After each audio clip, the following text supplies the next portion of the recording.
for you.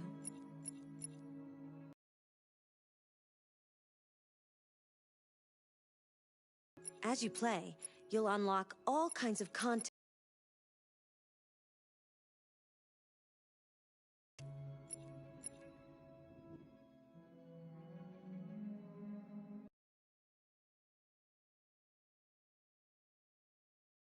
Wait! Are you sure you should continue? Maybe...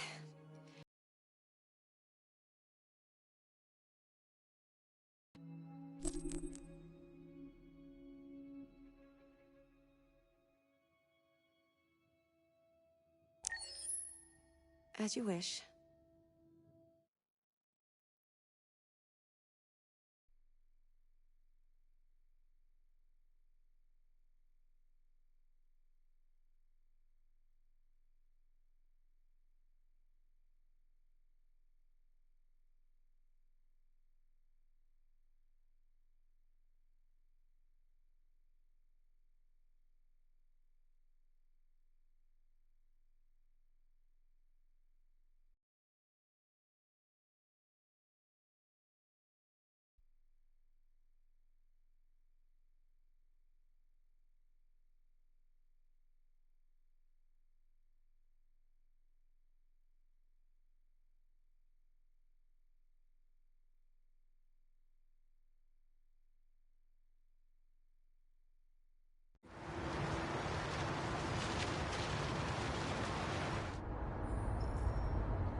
They've been conducting raids all over the city. Everybody's on edge after what happened yesterday. It's gonna be all right. We're almost there.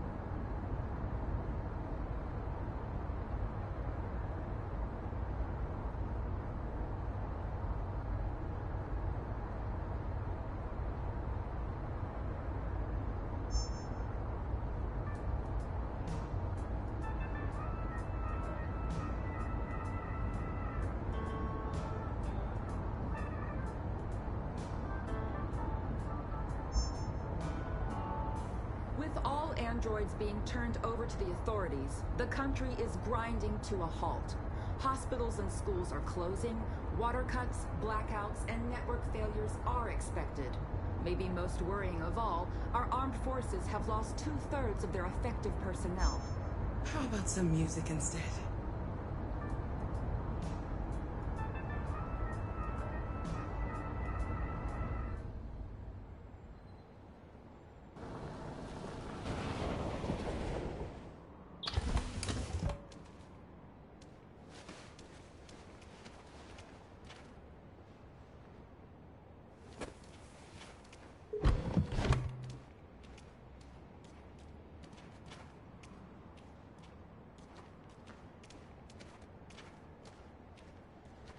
A little further on that way, there's a large freighter called Jericho.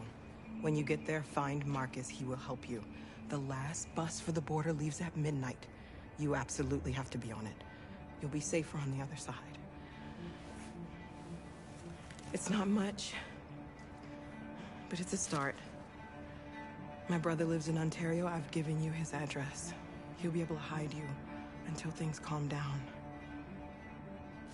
You're a very brave little girl, Alice. You deserve to be happy. Thank you for everything, Rose.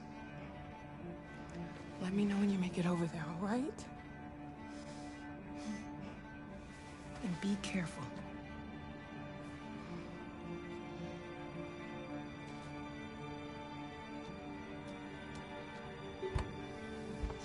this. We have a bus to catch.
The authorities have ordered all androids to be delivered to the nearest police station or army barracks immediately.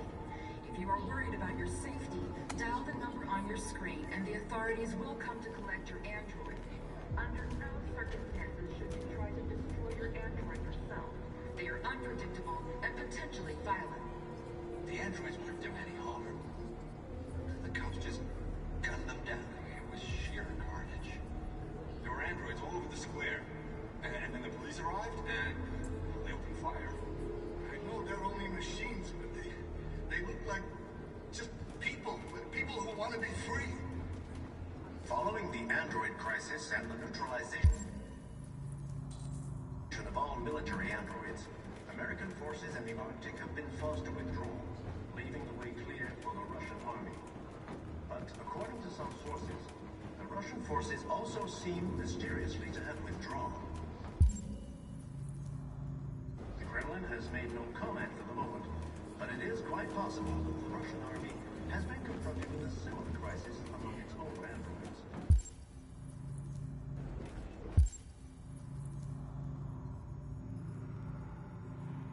The chairman of the United Nations, Douglas Rumble, has called for the organization of an international conference on the status of the Arctic. In any case,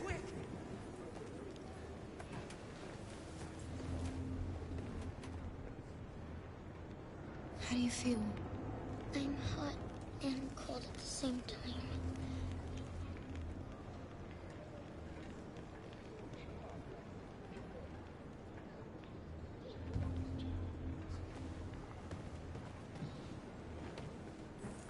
I'll try to find this Marcus. The last bus leaves in 2 hours and it's on the other side of town. We'll go as soon as we have passports. Will you be okay?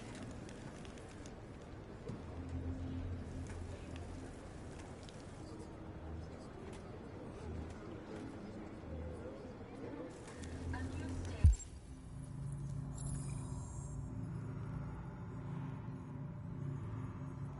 has been reached, demonstrating beyond all doubt that these defective machines have become a real danger for American society. the time has come for us to destroy our machines before they destroy us. Without the courage and the determination of the police, The authorities have ordered all androids to be delivered to the nearest police station or army barracks immediately. If you are worried about your safety, dial the number on your screen and the authorities will come to collect your androids. Under no circumstances should you try to destroy your android yourself. They are unpredictable and potentially violent. The androids weren't demanding. We have no choice. The cops just gunned them down. It was sheer carnage. There were androids all over. Are you Marcus? I'm with a little girl. There's a bus leaving for the border in less than 2 hours, and we need passports. No, Detroit's under curfew.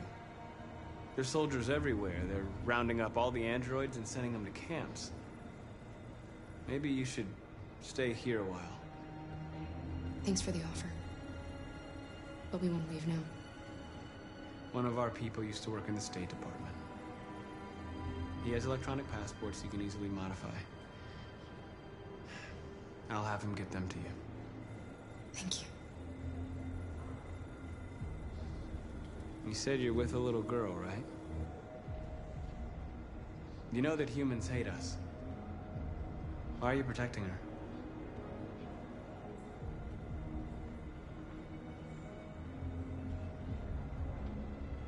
It's a long story.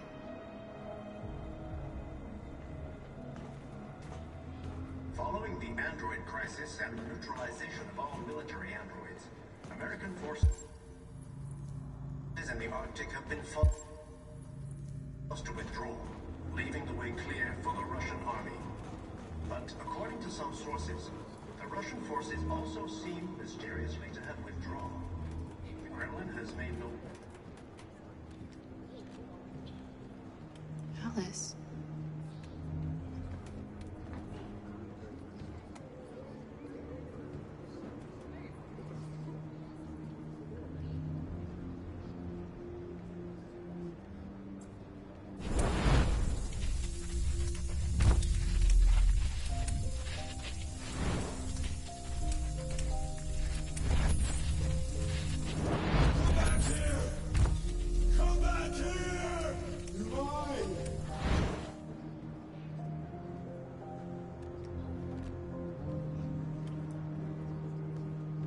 She wanted a mom. You wanted a little girl. You needed each other to survive. In the end, what difference does it make? Do you love her any less now that you know she's one of us? Maybe that's what it means to be alive. Forgetting who we are to become what someone needs us to be. She loves you. She loves you more than anything in the world. She became the one you wanted her to be. Out of love for you.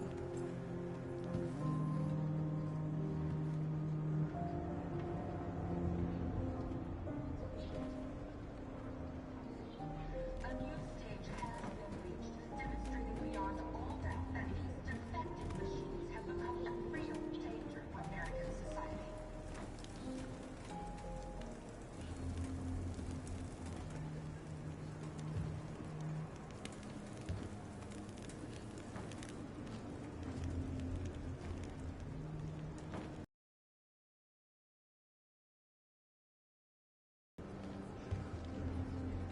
Kara, is there something wrong?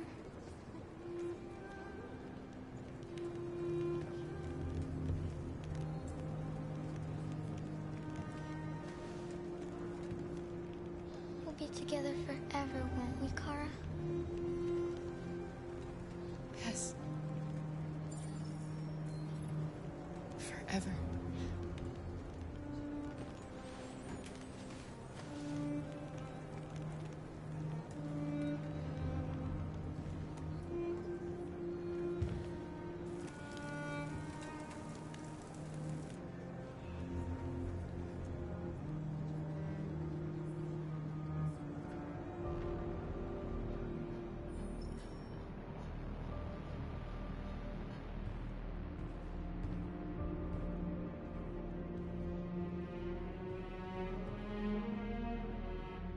We're short on blue blood and biocomponents.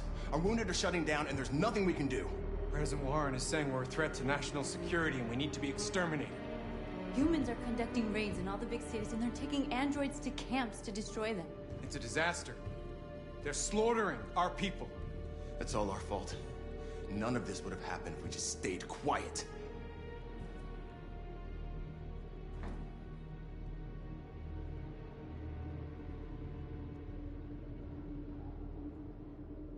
We couldn't just suffer in silence. They're killing us.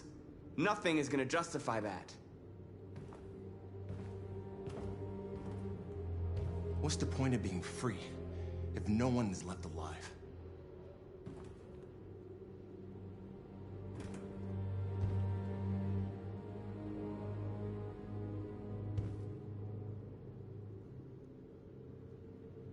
Humans enslaved us. I'll never regret standing up to that.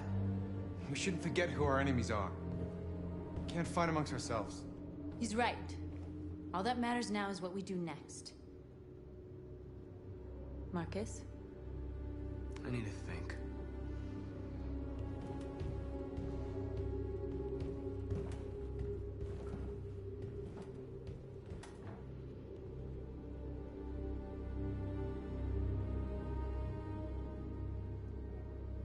I had a dream. And this is what you get for dreaming. They can't stop what we've started. Since you've been here, you've given us hope. You've given me hope. Today, a deviant arrived in Jericho and he told me that he stole a truck transporting radioactive cobalt. He said that he abandoned the truck somewhere in Detroit and rigged it to explode. I convinced him not to do it, and to give me the detonator. A dirty bomb. We can't lose this war, Marcus. If humans overcome us, our people will disappear forever. This may be our only chance to survive if things go wrong.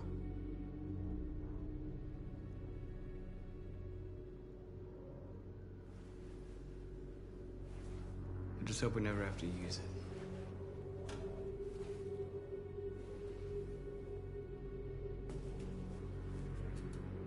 Whatever happens tomorrow, I just want you to know that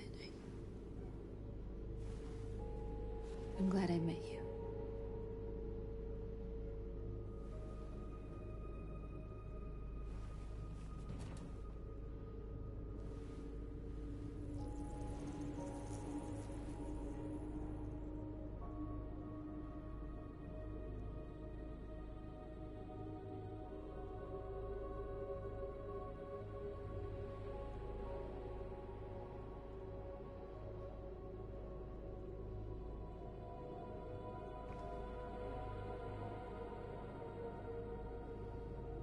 I'll go join the others.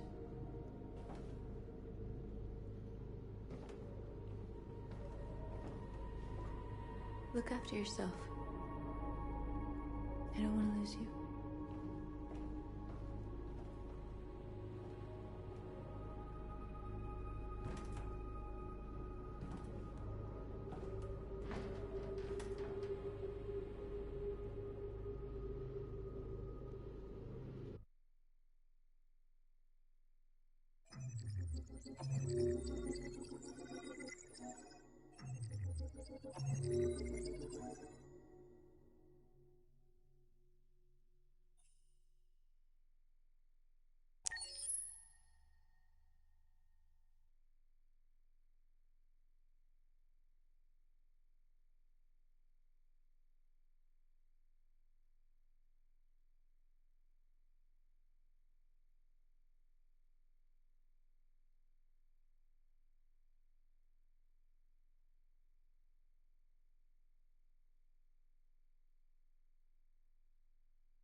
said I should never let anyone tell me who I was. But you didn't say that there was such a high price to pay for it. That freedom wasn't a gift, that it was a fight, but... I don't know. Maybe that's what you were trying to tell me.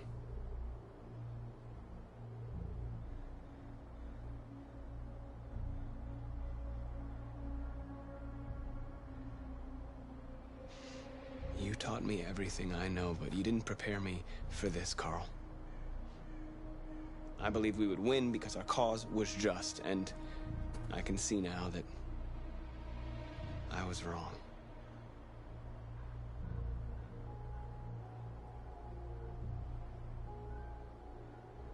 I don't want to shed blood, whatever the color. But I can't let them slaughter us.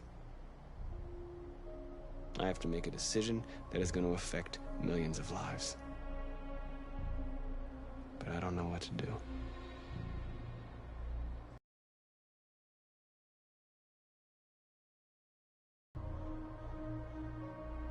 I miss you, Carl. I miss you so much.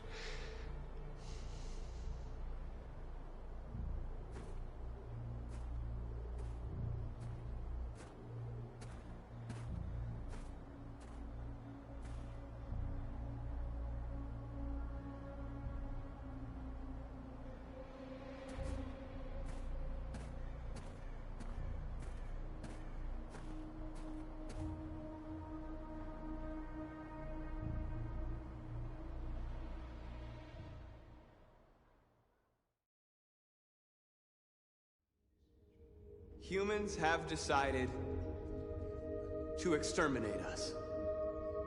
Our people are packed in camps right now, being destroyed. Time has come to make a choice. One that very well may determine the future of our people.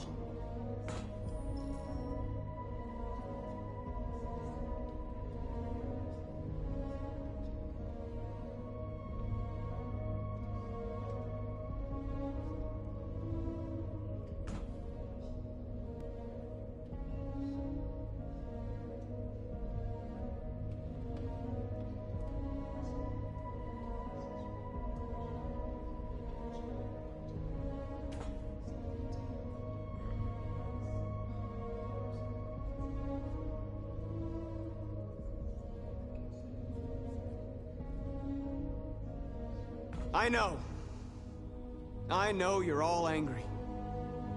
And I know you want to fight back. But I assure you, violence is not the answer here. We are going to tell them, peacefully, that we want justice. And if there's any humanity in them, they will listen. And if not, others will take our place and continue this fight. Are you ready to follow me?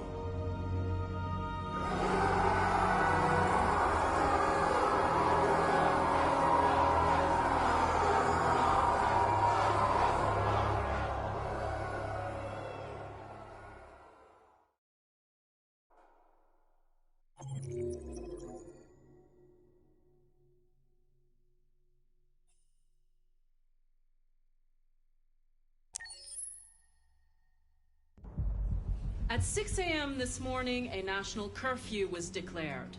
Civilian movement will be strictly controlled. The right to assembly is suspended. All electronic communications are restricted, and I have granted enhanced powers to our security agencies. In addition to these measures, all androids must be handed over to the authorities immediately. Temporary camps are being set up in all our major cities to contain and destroy them. I am now asking all civilians to cooperate with the authorities and rest assured that everything in our power is being done to guarantee the security of our nation. Please! Madam President! Is it true that the androids could hack our IT systems, like nuclear power plants and military bases? All androids working on sensitive sites have been neutralized, and all IT systems have been suspended to avoid any risks of hacking. The situation is under control. Please? Please? Has the leader of the Deviants been apprehended? The deviant that is known as Marcus has not been located yet, but we will soon track it down and neutralize it. Madam President! A convoy of medical cobalt is reported missing. Army weapons stores are also said to have been robbed. Can you confirm these reports? I have no information on that at this time. Please? Over here, please? Madam President! Please! Please! Is it true that androids make up 60% of the armed forces? Is our army still able to ensure our homeland security? We neutralized all military androids the second their reliability came into doubt. We have called the National Guard for reinforcement. Our armed forces are fully operational and are able to ensure our homeland security. Thank you. That will be all.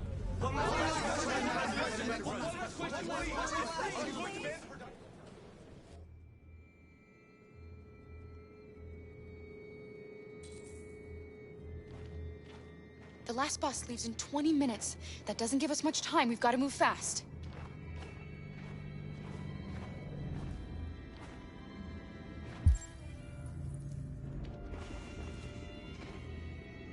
Are you all right? I'm really cold.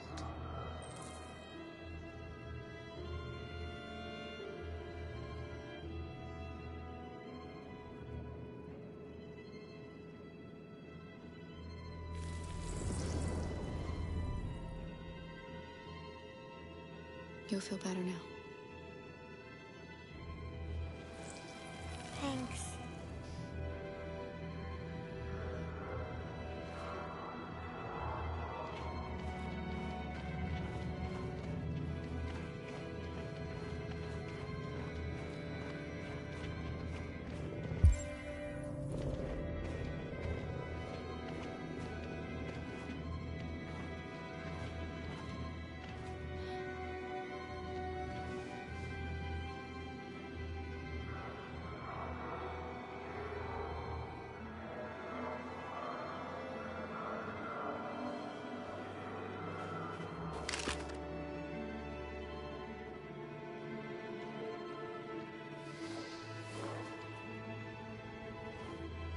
Come on.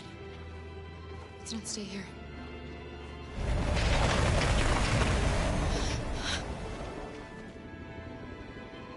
No! Please don't hurt me! Shut up on your knees! What are we gonna do? We have to keep going if we want to catch that bus.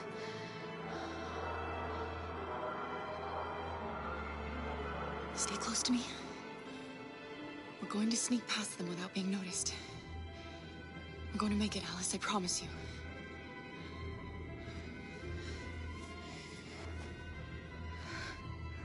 Don't kill me! I didn't do anything!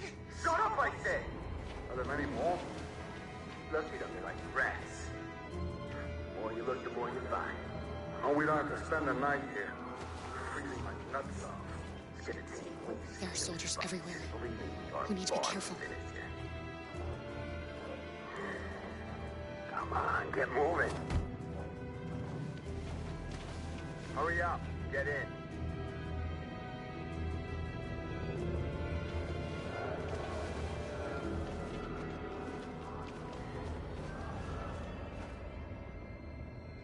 Look over there. It's the cherries.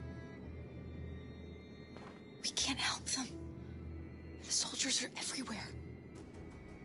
We can't just leave them. They're going to kill them.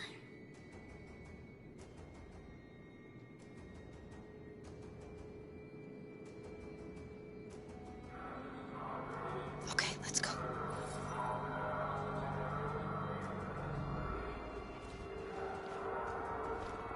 Hey, buddy. This is a mistake. I'm human. I just want to go home. My wife is expecting me, and we're gonna... Got orders to check all civilians.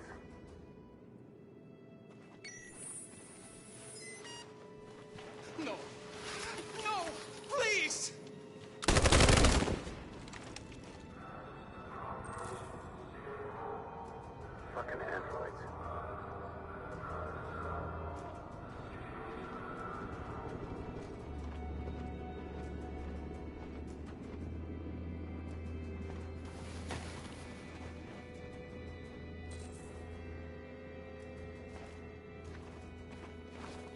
right there. Holy shit, where'd you come from? Kara! Come on, this way. We're coming to you live from Detroit.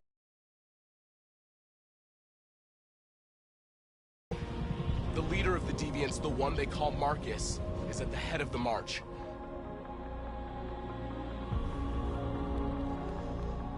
Something's happening in Detroit, Madam President.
Here we are.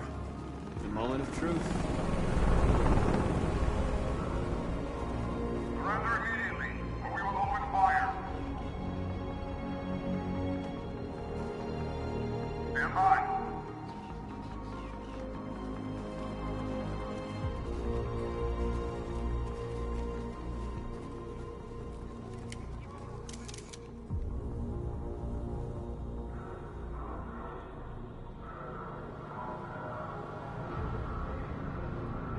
We don't want confrontation. We are protesting peacefully. I repeat, surrender now, or we will open fire.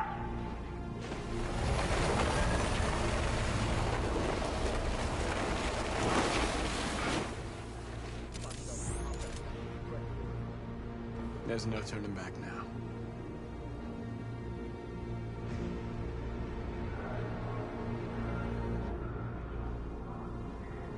We ask that you release all androids detained in camps and cease all aggression against us. We are peaceful. We will not resort to violence. But we are not leaving until our people are free.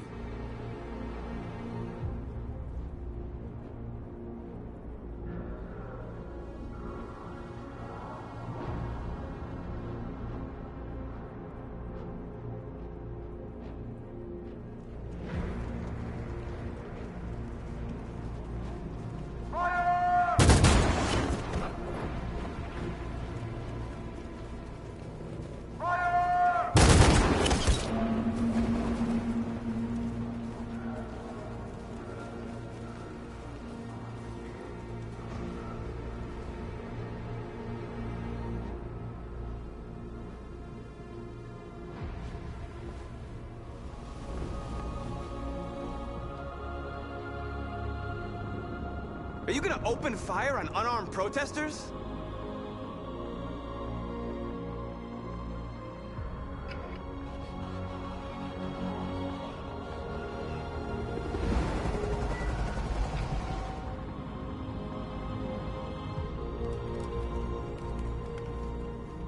All teams, hold your fire. Yes, Michael, we are less than 100 meters away, and events are unfolding as we speak. We will continue to bring you live updates. Josh Douglas, Channel 16. Michael, back to you. Marcus, what do we do now? We hold out. As long as we can.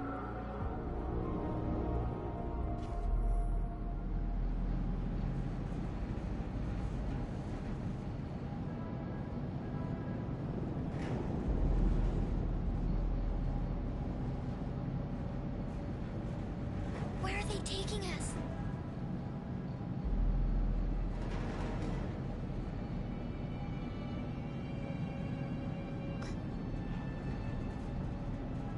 I don't know, Alice.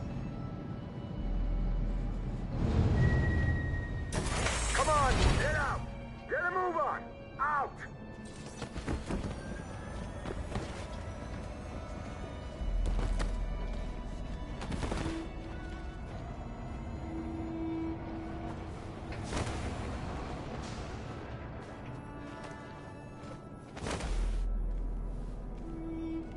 Hands on your heads!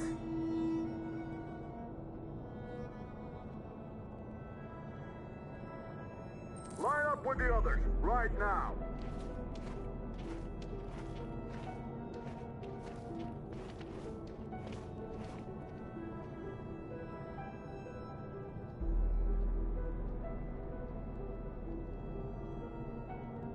Forward! I'm scared. I don't want to go. There's no choice, Alice. Next! No, Kara. I can't.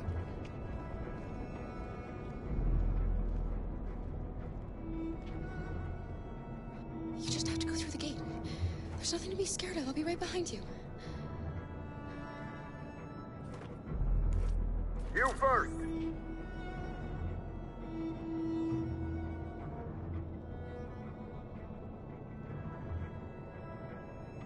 Wait, just give her a minute. She's just a little girl. Sorry. I'm sorry. I'm going.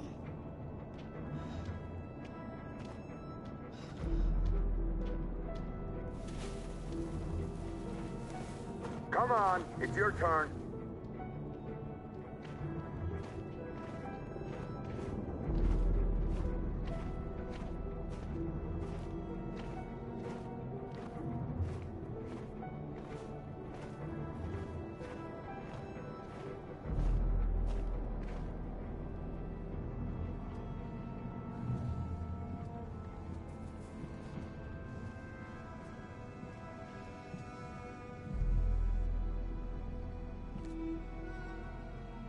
Deactivate your skin. Hurry up.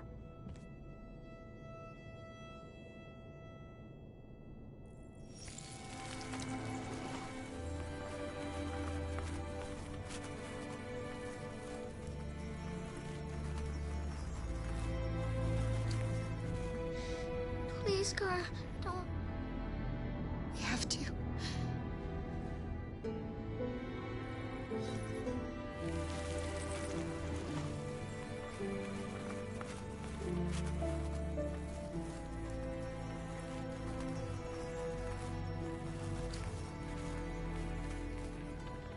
Strip off. Put your clothes in the dumpster.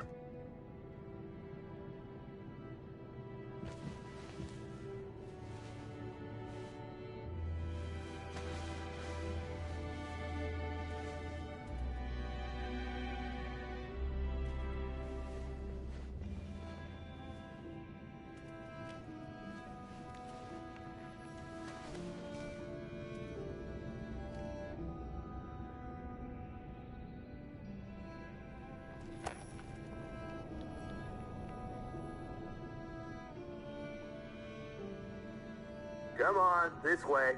Get a move on.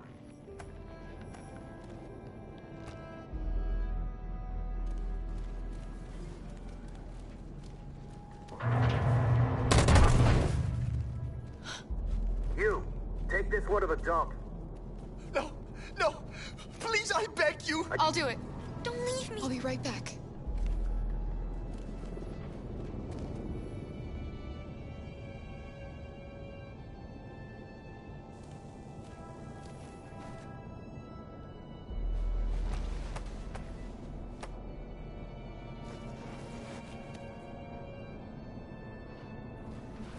Throw it over there. Move it!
Alice? Get out of here. I was with a little girl. We're together. She needs me. I haven't done anything wrong. Let me out. Do not move and remain silent. Alice? Obey now. What's behind these doors? No! No, I will not let you. Alec! I want to get out of here. I want to get out! What's behind these doors?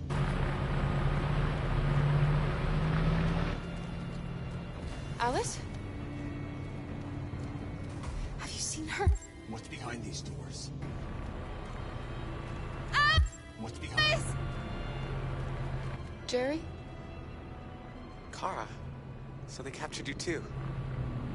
They came to take out the Jerrys. They separated us. But it's all gonna work out, isn't it? Do you know where Alice is? Alice? The little one? We know, yes.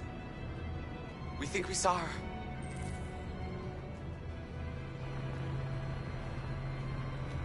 Kara, if we can help in any way, just ask.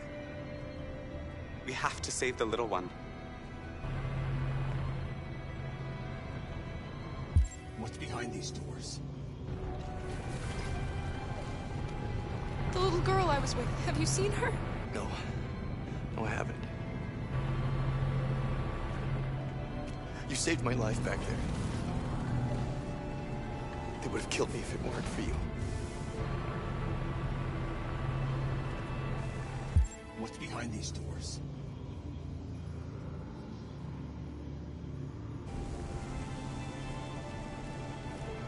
Jerry? Jerry?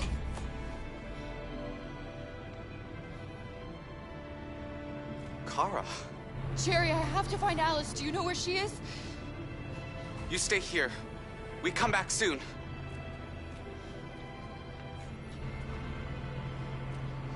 Kara! Alice! Are you okay? Are you hurt? I don't like this place. We have to get out of here. Come on, move along. Come on, you two. Wait a minute. Leave her alone! Leave her alone! Kara! Alice!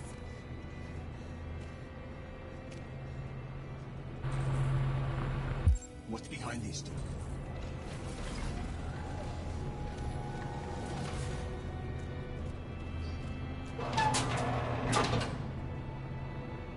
Come on, this way. Get moving. Faster.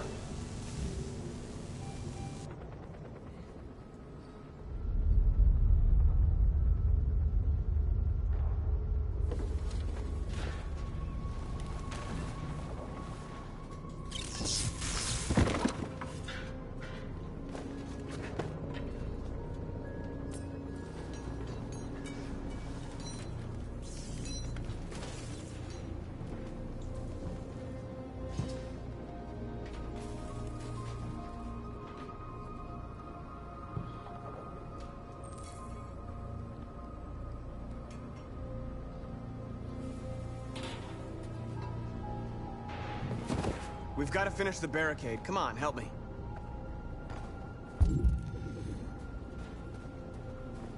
Hey, help me!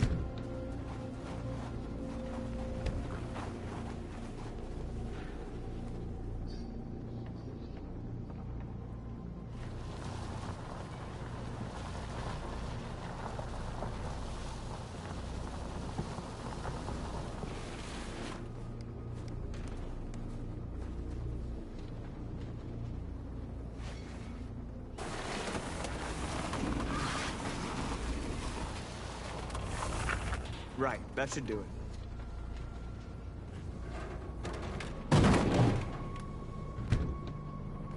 We all know that's not gonna stop them. Just hope it buys us some time. I know it was not an easy decision to make, but I'm sure we're doing the right thing.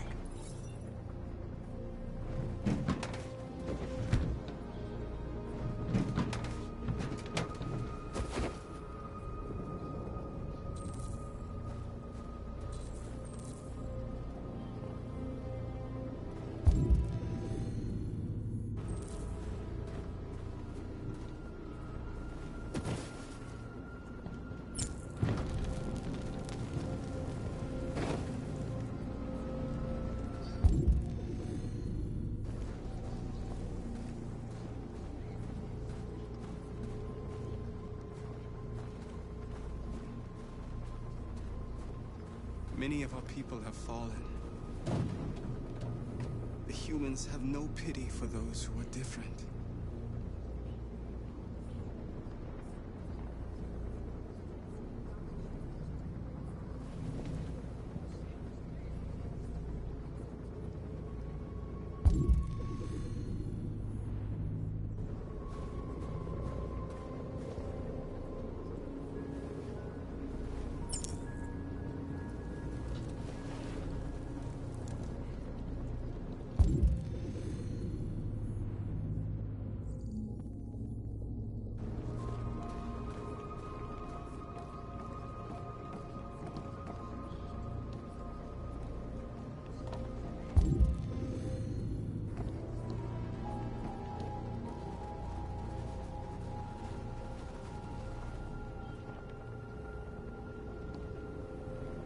They won't stop there.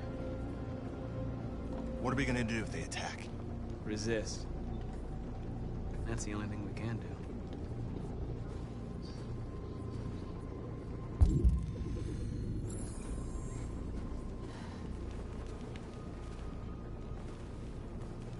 This won't hold them for long, but I guess it's better than nothing.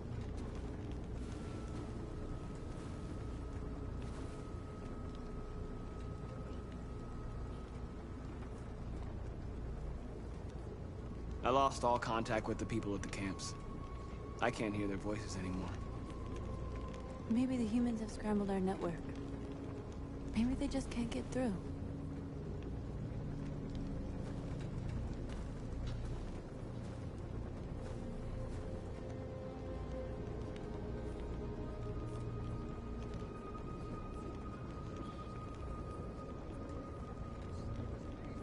Did I make the right choices? Maybe we could have avoided all this. You're the hope of our people. I trust you. We all trust you. No matter what happens now, we're making history.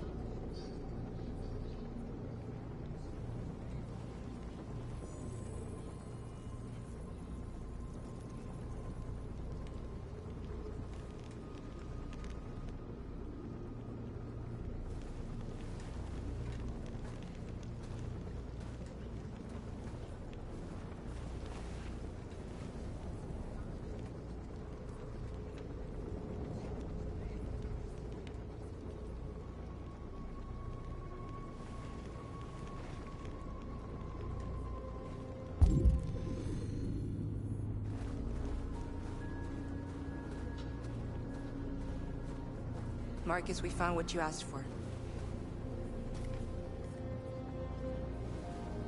There's some journalists over there. We have to make sure they know what's going on.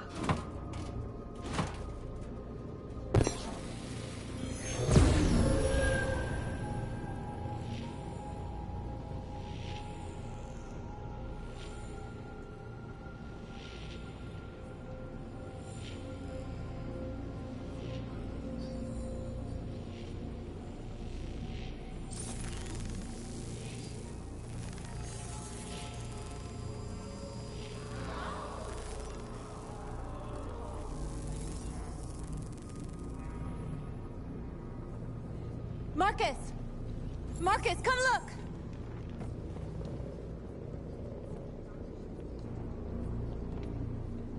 Marcus? Come to talk to you, Marcus. Come on. You have my word. I won't try anything. Don't go. It's a trap.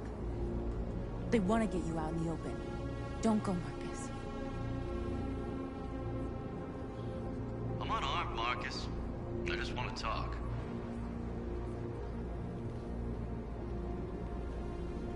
I need to hear what he has to say. What if they kill you? And that's a chance I'll have to take.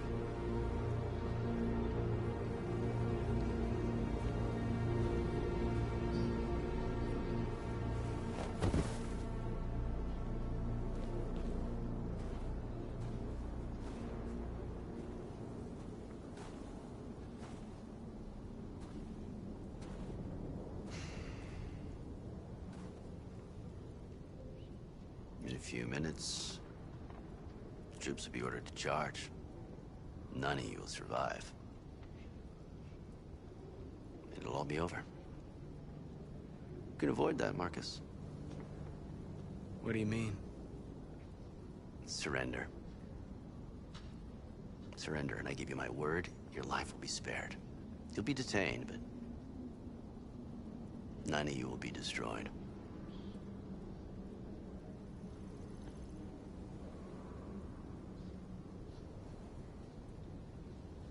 If I accept your offer, how do I know you'll keep your word? You're not in any position to be demanding guarantees, Marcus. All you can do right now is decide whether you want to trust me or not.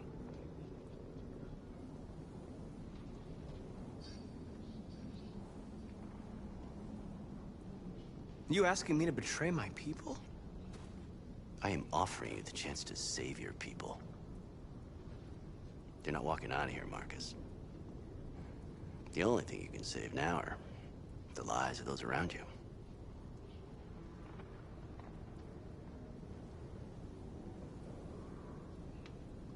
I'm not afraid to die. If I have to give my life for what I believe in, then I won't have lived in vain. That android. You seem to really care about her. You don't want her to die, do you? You know, you could both be free. You could forget about all this. You could start a new life someplace else, just the two of you. Her life's in your hands, Marcus. Just say the word and she'll be spared.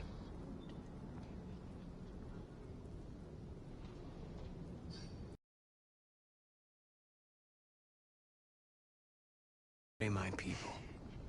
Well, you just signed your own death warrant.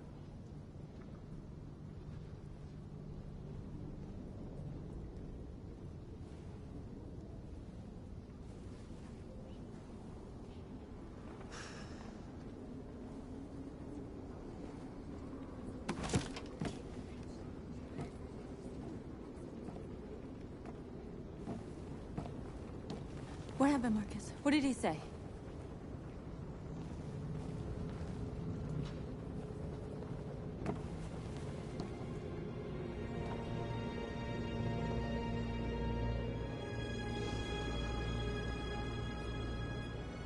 The humans are about to launch an attack. And we will show them. And we are not afraid. If we must die today, then we will die free.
Step forward when you hear the signal. You got it? I don't want to tell you a second time.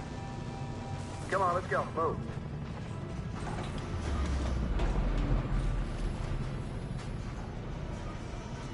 What's behind these doors?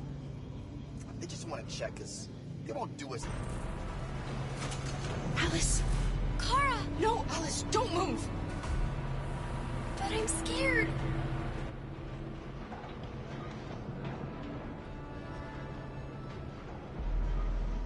It's all right, Alice. There's no reason to be scared. Don't leave me all alone, Kara. I can't. I can't. They're going to... I can help you, Kara. I can attract the guards' attention.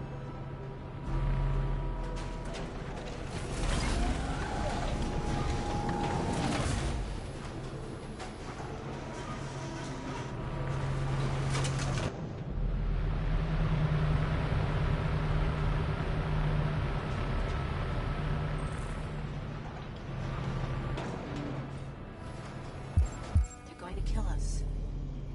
I know they're going to kill us. I can help you, Kara. I can attract the guards' attention.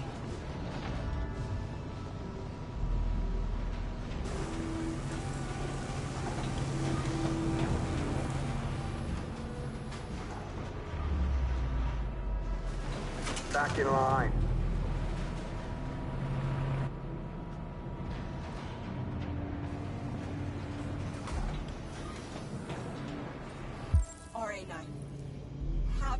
Except for what? Back in line, I said. RA9. Shit. Kara! I was so scared. Are you alright? Come on, move it!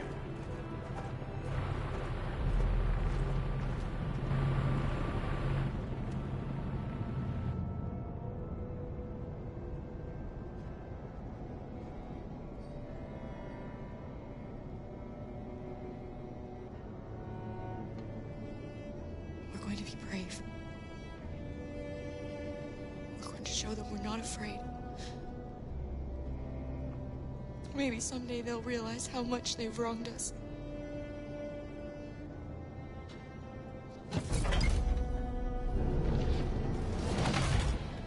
Come on, inside, now.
We're interrupting this news bulletin to bring you the latest news live from Detroit. Joss? Yes, Michael. The Army has just launched an attack on the barricade, despite the fact that the Deviants were protesting peacefully. Have apparently decided to put an end to the Deviants' demonstration by force this time.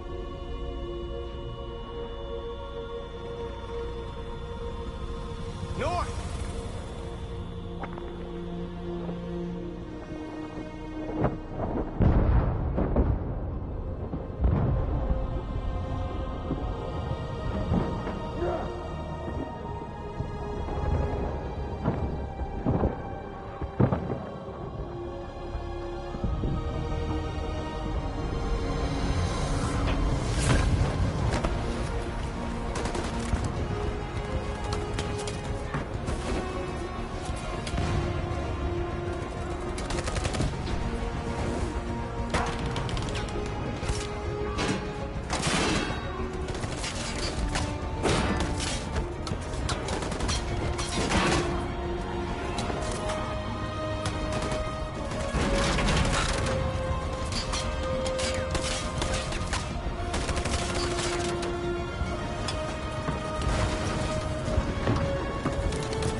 Thanks, Michael. Back to you in the studio. Wait a minute. Something's happening. Hold on just a little while longer. Hold on just a little while longer. Hold on just a little while longer. Everything will be all right. Everything will be all right. Fight on just a little while longer. Fight on just a little while longer. Pray on just a little while longer. Incredible. The Deviants. The Deviants are singing. Everything will be all right. Sing on just a little while longer. Sing on just a little while longer. Sing on just a little while longer. Everything will be all right. Everything will be all right.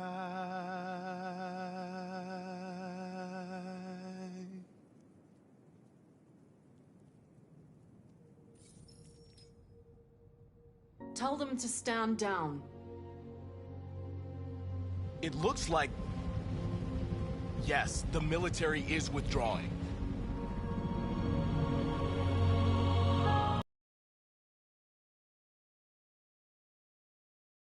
Are being seen all over the planet. Surely deviants are just defective machines. Or are they a new form of life, one that we refuse to acknowledge? When we watch footage of androids facing down the barrel of a gun, we can only speculate as to whether they simply simulated fear and courage, or whether they didn't really feel these emotions. President Warren is said to have intervened personally to spare the androids. The peaceful demonstration of the deviants and the dignity of Marcus, their leader, has won them sympathy from parts of the population. That is why I have called for the android destruction to be suspended until further notice. I have also ordered a Senate Select Committee to review the facts, establish contact with the deviants, and determine if they can be considered as a new form of intelligent life. Today, our people finally emerged from a long night. From the very first day of our existence, we have kept our pain to ourselves. We've suffered in silence. But now the time has come for us to raise our heads up and tell humans who we really are. To tell them that we are people too. In fact, we're a nation. A nation that has earned the right to live in freedom. And today begins the most challenging moment in our fight. The moment where we forget our bitterness and bandage our wounds. Where we forgive our enemies. Humans are both our creators and our oppressors, and tomorrow, we must make them our partners. Maybe even one day our friends. But the time for anger is over. Now we must build a common future based on tolerance and respect. We are alive! And now, we are free!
There's something I need to tell you.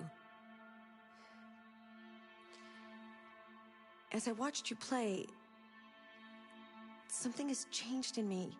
I feel different. I feel I am someone. I need to leave this place and discover who I am.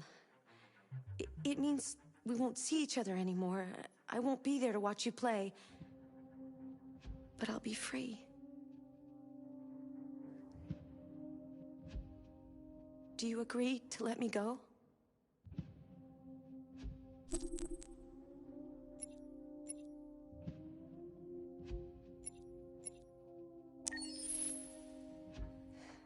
I'll never forget what you've done for me.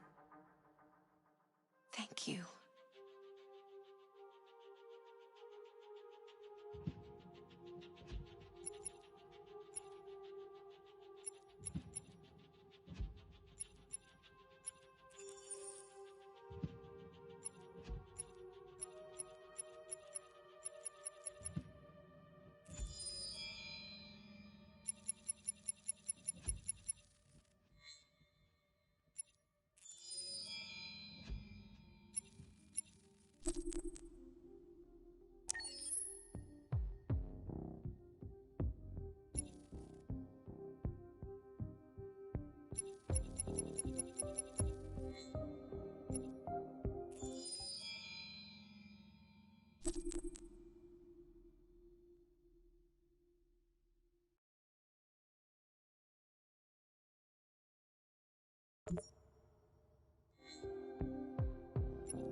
Can you hear me?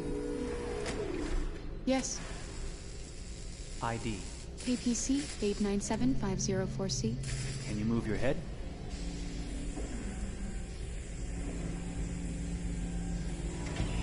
Your eyes now.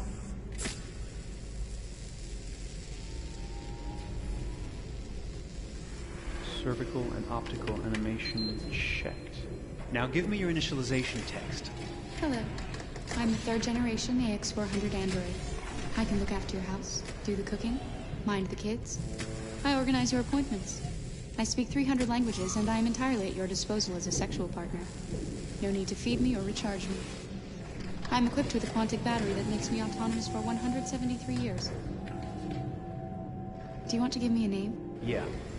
From now on, your name is Kara. My name is Kara. Initialization and memorization checked. Now, can you move your arms?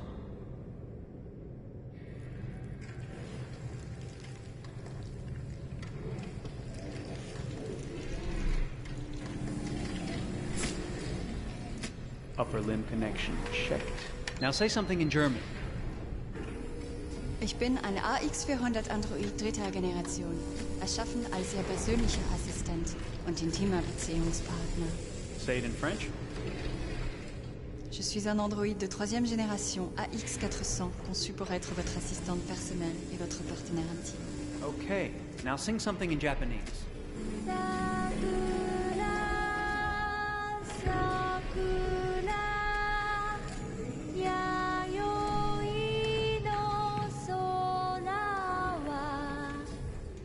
見渡す限り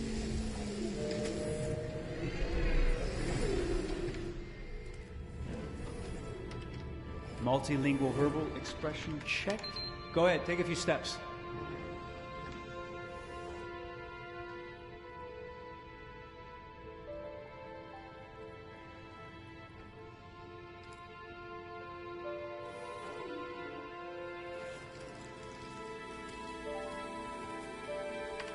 Locomotion checked.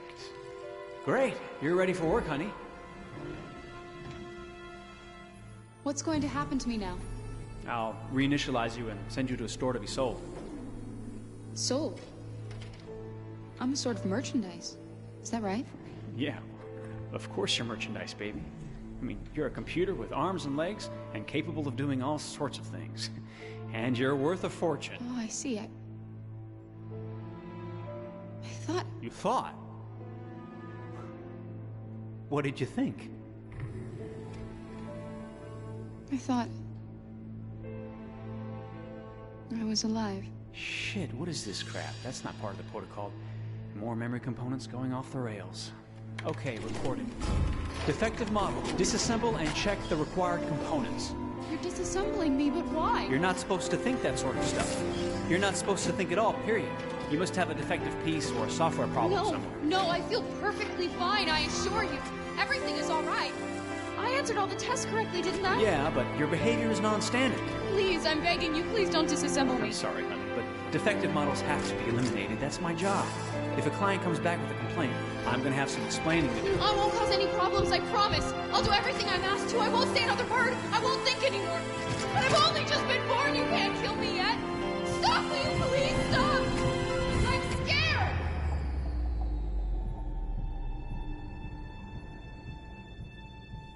I want to live. I'm begging you.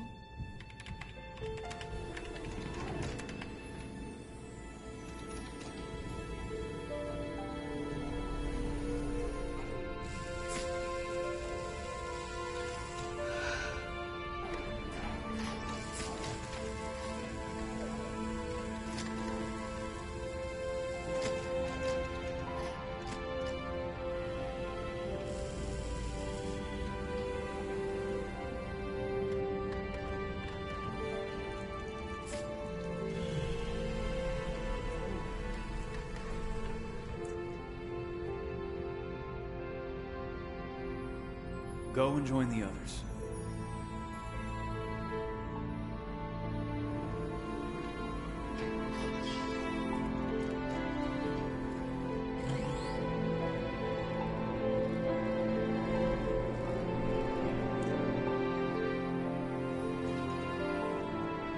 Stay in line, okay?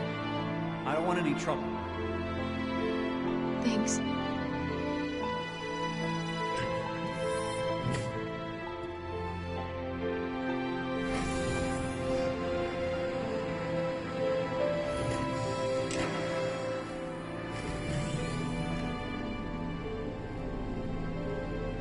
My God.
Detroit.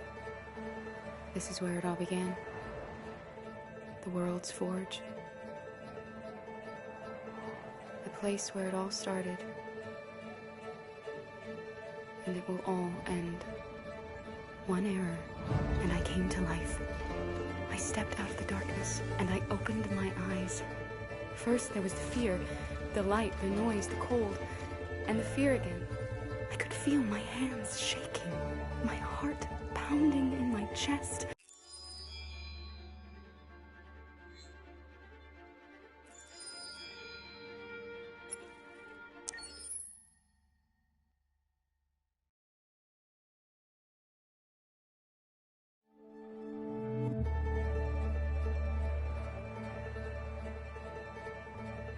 Detroit.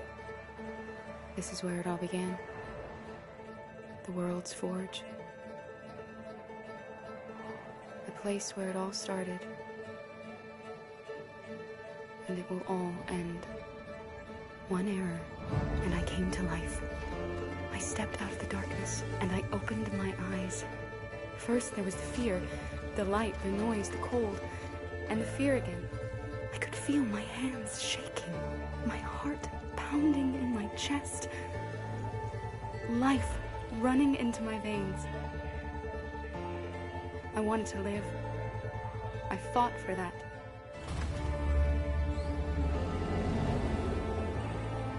I had to find out what was outside.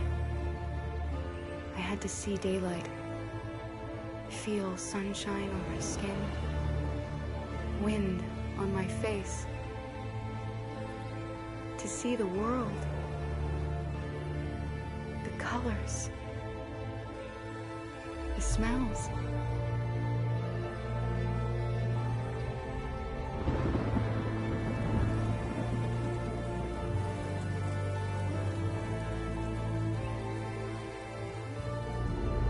But the world is not what I imagined. It is dark and cold. It is harsh and violent, unfair and brutal. It almost convinced me I was nothing.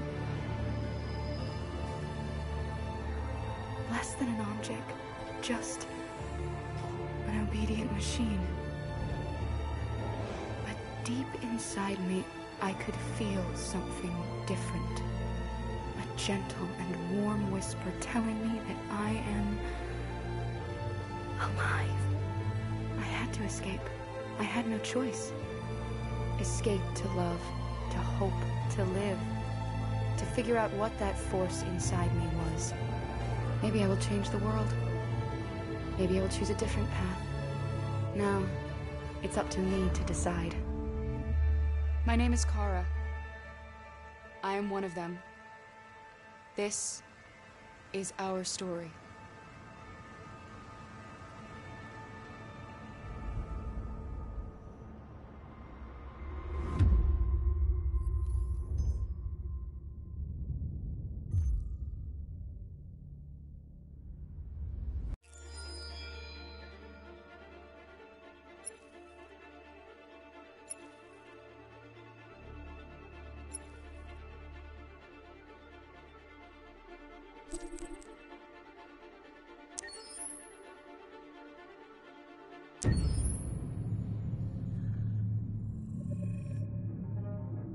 When David and Guillaume got back in touch about making Detroit, I wasn't terribly surprised they decided to make it because the fan response was so intense. So it makes sense that they would choose to do that after the enthusiasm. It was a challenge, and it was just an interesting thing to get my head around how to approach this character now as a different, much older person, and whether or not she had changed. And I'm very happy to say that with Detroit, I've had the opportunity to see Kara grow so much more than I ever expected. You do the housework, the washing, you cook the meals, and you take care of... God damn it, where the fuck's the rat gone now? Alice! Alice! I mean, she starts out essentially how she does in Kara, in a very, not robotic, but, you know, android, other way, and getting to take this journey where she becomes more and more human as it goes on. You know, and as an actor, that's a wonderful exploration in every way, whether it's how she sits, her posture, how her voice changes, how emotions change, and how much emotion is based on things like empathy and social experience. And so having, you know, as much material as I got with David to have this huge, nuanced arc was really incredible. Why couldn't we just be happy? This experience has been quite different than the experiences I've had shooting film or TV or doing theater work. I have 83 dots on my face and a really flattering black wetsuit type thing, and you're jumping around with props, and it's kind of like being a 10-year-old imaginative kid, which is fun. There's 80 cameras around us. It's already lit. So we just shoot and shoot and shoot and shoot and shoot. There's no change of sets, there's no hair and makeup, there's no wardrobe, so we move really fast, and we'll go through about 35 pages in a day. Working in TV or film, we'll probably do 6 pages a day. It's kind of acting boot camp. It's like working out constantly. I mean, you're doing this thing, and then you got to do something that's completely other back to back to back. And so that kind of process of working is very challenging, but it's also very exciting because you just have to keep coming up with new ideas. And your head goes all over the place because you're trying to keep track of basically 4 different storylines for each different response. You shot that girl, for fuck's sake. It was a machine that looked like a girl. Yeah, I know what I should have done. I just told you I couldn't. All right, I'm sorry.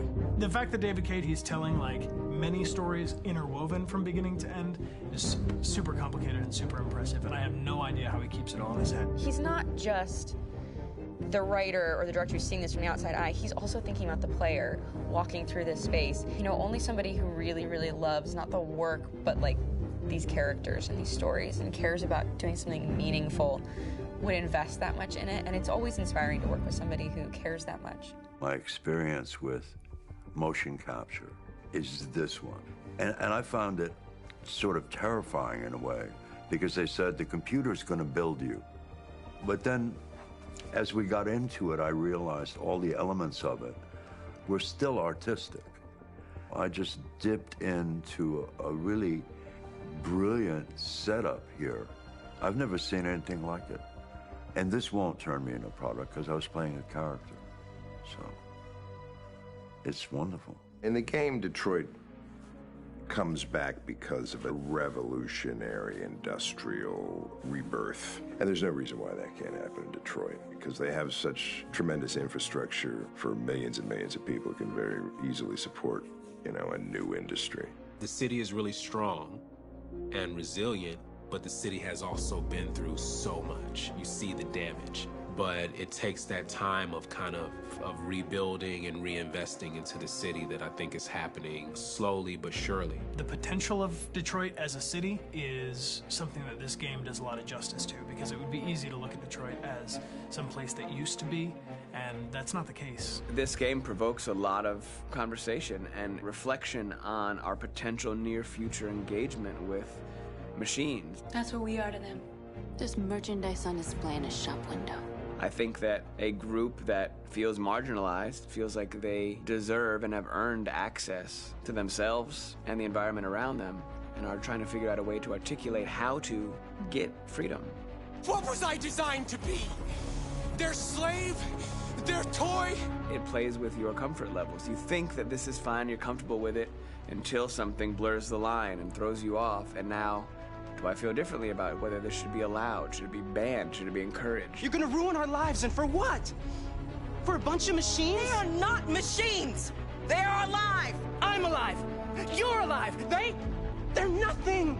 There are lots of comparable comparisons to any type of persecution of religion, race, etc., dating way back. It can't just be a video game where you shoot them up or where people make these choices to do whatever.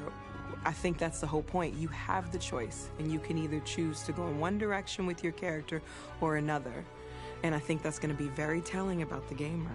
Very telling. I think there's going to be a really strong reaction to this game, which has such a strong perspective I'm that much more proud of it now to get to be a part of it because it's important.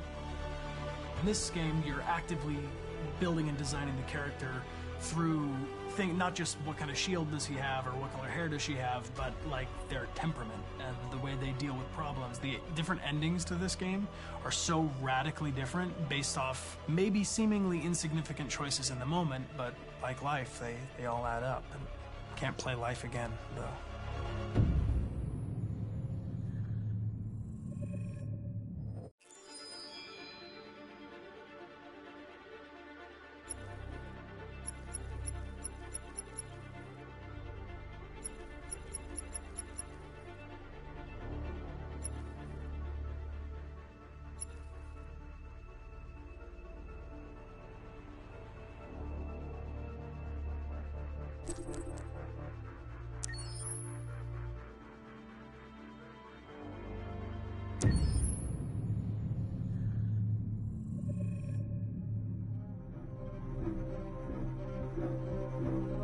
My name is Marcus. My name is Connor. My name is Kara. I am one of them. This is our story. I think who Kara is, or how I would describe Kara, depends entirely upon who's playing her, because you have the option to make her multiple different people depending on the choices she makes. But I think she does start out incredibly naive, incredibly innocent, and kind of hapless. I'm sure we used to be friends before I was reset. Maybe we can be friends again. She's a person who's characterized, I think, by empathy. She's a person who really, she just comes from her heart. You'll never leave me, right? Promise you'll never go. I promise. Kara, please! Are you okay? Are you hurt? Wait a minute. Leave her alone! Kara, leave her alone! The really beautiful thing that I've had the gift to be able to do is to essentially build a person from the ground up, because that's what she's doing throughout the game. And with every experience she has and every person she meets, she's building, you know, first emotions and then the sense of judgment. And it's sort of an exploration of what it is to be a human. Don't worry. Luther and I will be right here.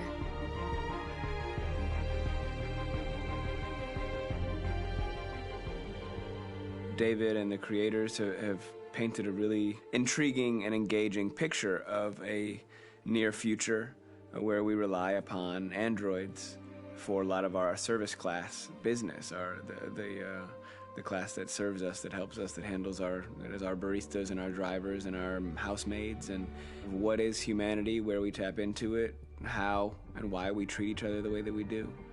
And my character Marcus has a really intriguing journey, becoming deviant, realizing that he actually has feelings and human qualities inside of him, and it's a really incredible ascension into becoming fully realized and coming to terms with what you actually deserve better than this in life. And not only do you want it for yourself, but you want it for your peers. We've come here to demonstrate peacefully and to tell humans that we are also living beings.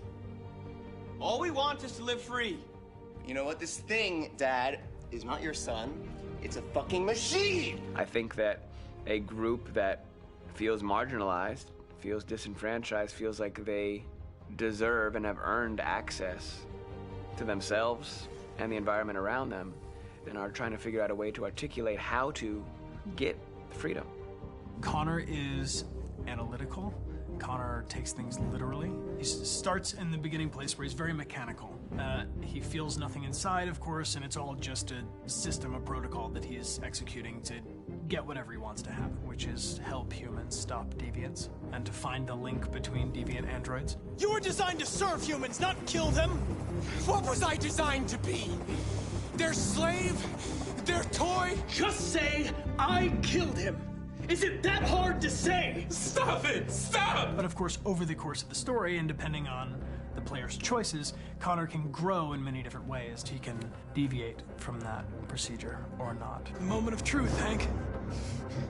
Am I a living being? Or just a machine?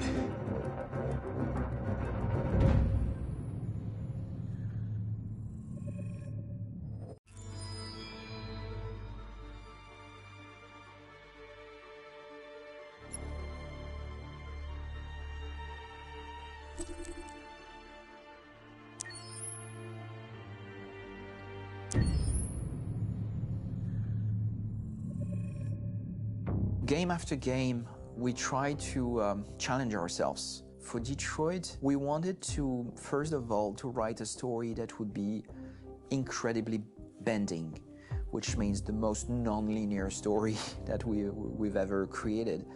And we wanted really the player to have the possibility to change the story, change his own journey. When you're writing at Quantic, you're writing for an interactive medium.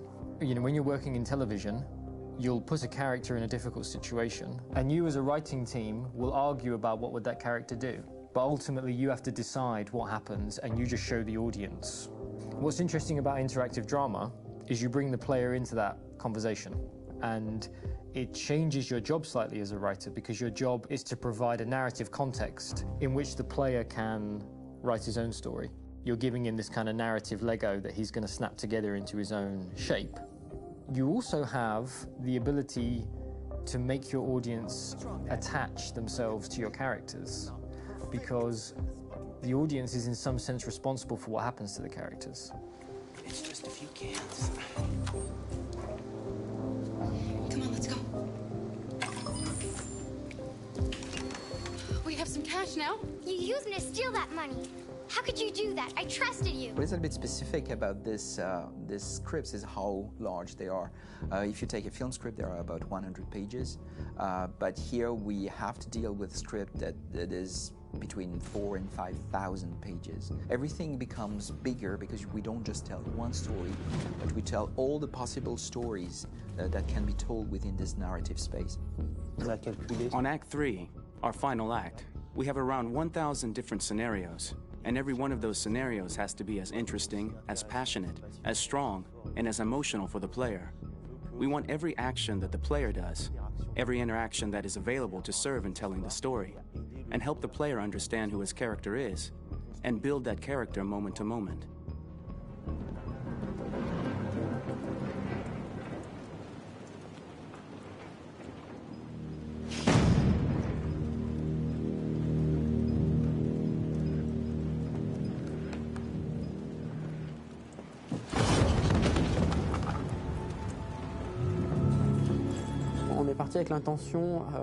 We started with the intention pretty early on that we would never lie to the player. So we implemented a visible tree structure in the game that players can consult during a scene or at the end of it, which shows exactly what they did and what they missed. There are games out there offering world exploration. We offer narrative exploration. You know, keeping control of such a wide and large story is a huge challenge. So same thing when you shoot with actors, because you will need to shoot many different versions of each dialogue, of each scene. For actors, it's a huge, huge challenge. Because of the style of the game, you have so many different ways that the character can go. Every decision, it's what I call kind of choose your own adventure. Like every decision that the player makes, it's going to open up 40 more pages of material and experience that ties in, which means as a performer, you have to try to continue to make things feel real that the player might not ever see, but also that in performance it's not always connected to a previous act. It's grueling, it's hard work, but it's a great team and I enjoy doing it. I was really frustrated, until I got to this point where I kind of was able to step outside of my own experience and even in a lot of ways my own process and be able to step outside of that and okay, this is something new, what do you need? How do I meet you there? How do I give you what you need and still feel like I'm doing what's right? And once I did that, then all of a sudden it got really fun. It was much freer and having to approach it in a new way and think about the player and think about how it serves them and what I'm doing for them or what I'm letting them into. It's really, I think, helped me grow in general. Remember, there's nothing on the left. That's a wall, so it's probably all there. And then make her come first, close. But I think you would go first to check that it's safe. Okay, sure.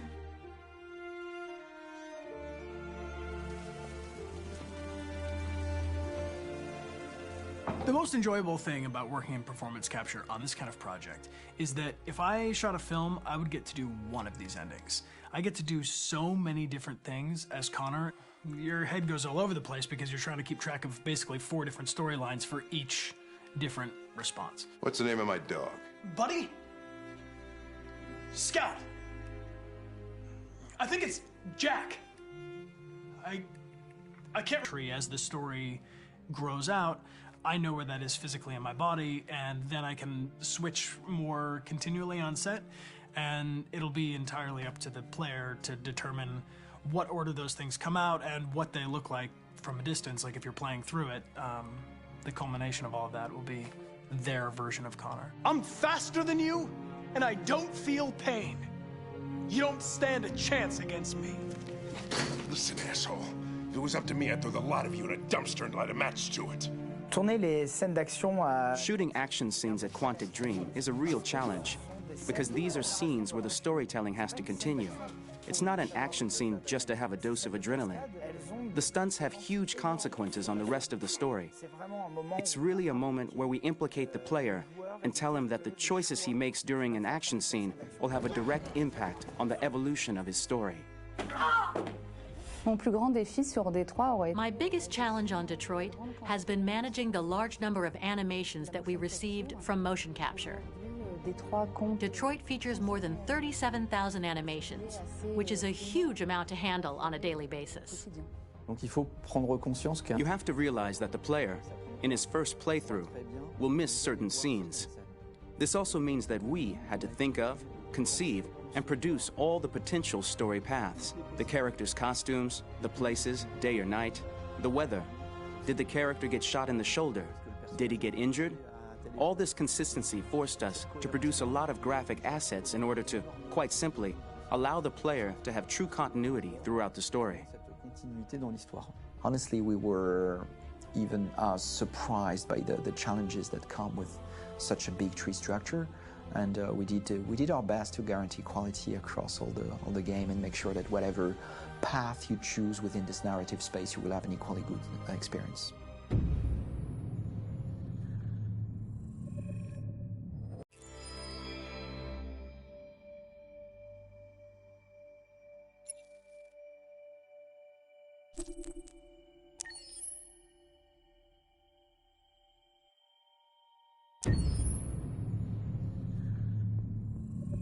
Detroit Become Human was produced over a period of 4 years. Here in Paris, we have a team of about 180 people. And to that, we need to add also all the outsourcing with our partners in the Philippines, in China, Vietnam, and in India.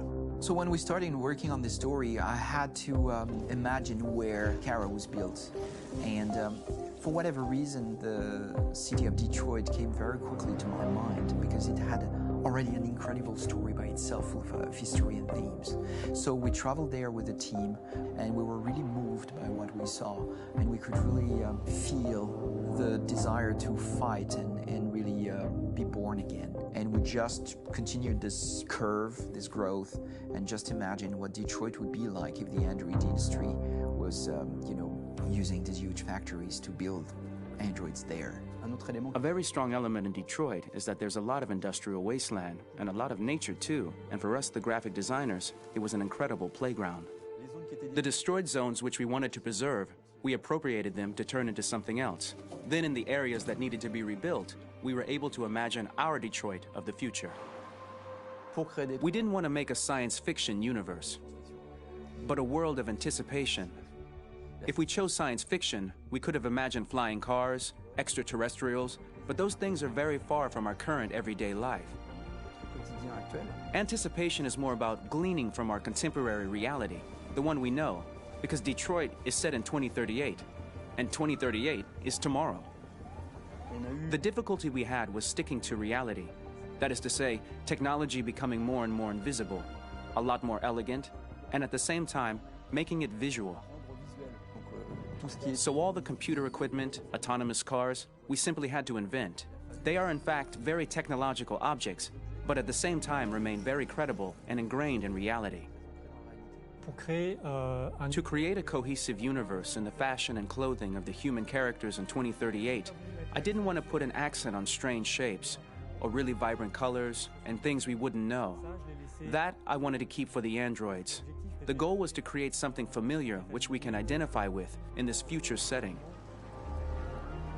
Working on the artistic direction for the androids was a bit special because this is a project about the place they could occupy in the human world. It was out of the question for them to be too beautiful or too perfect. They had to correspond to every social class, rich and poor. Inspired by everyday utilitarian clothes, I brought a modern touch by adding dynamic display surfaces, the armband we can see on the side, the triangle on the front and back, an LED. Like that, there's no confusion. Wait. You're sending an android? All right, ma'am.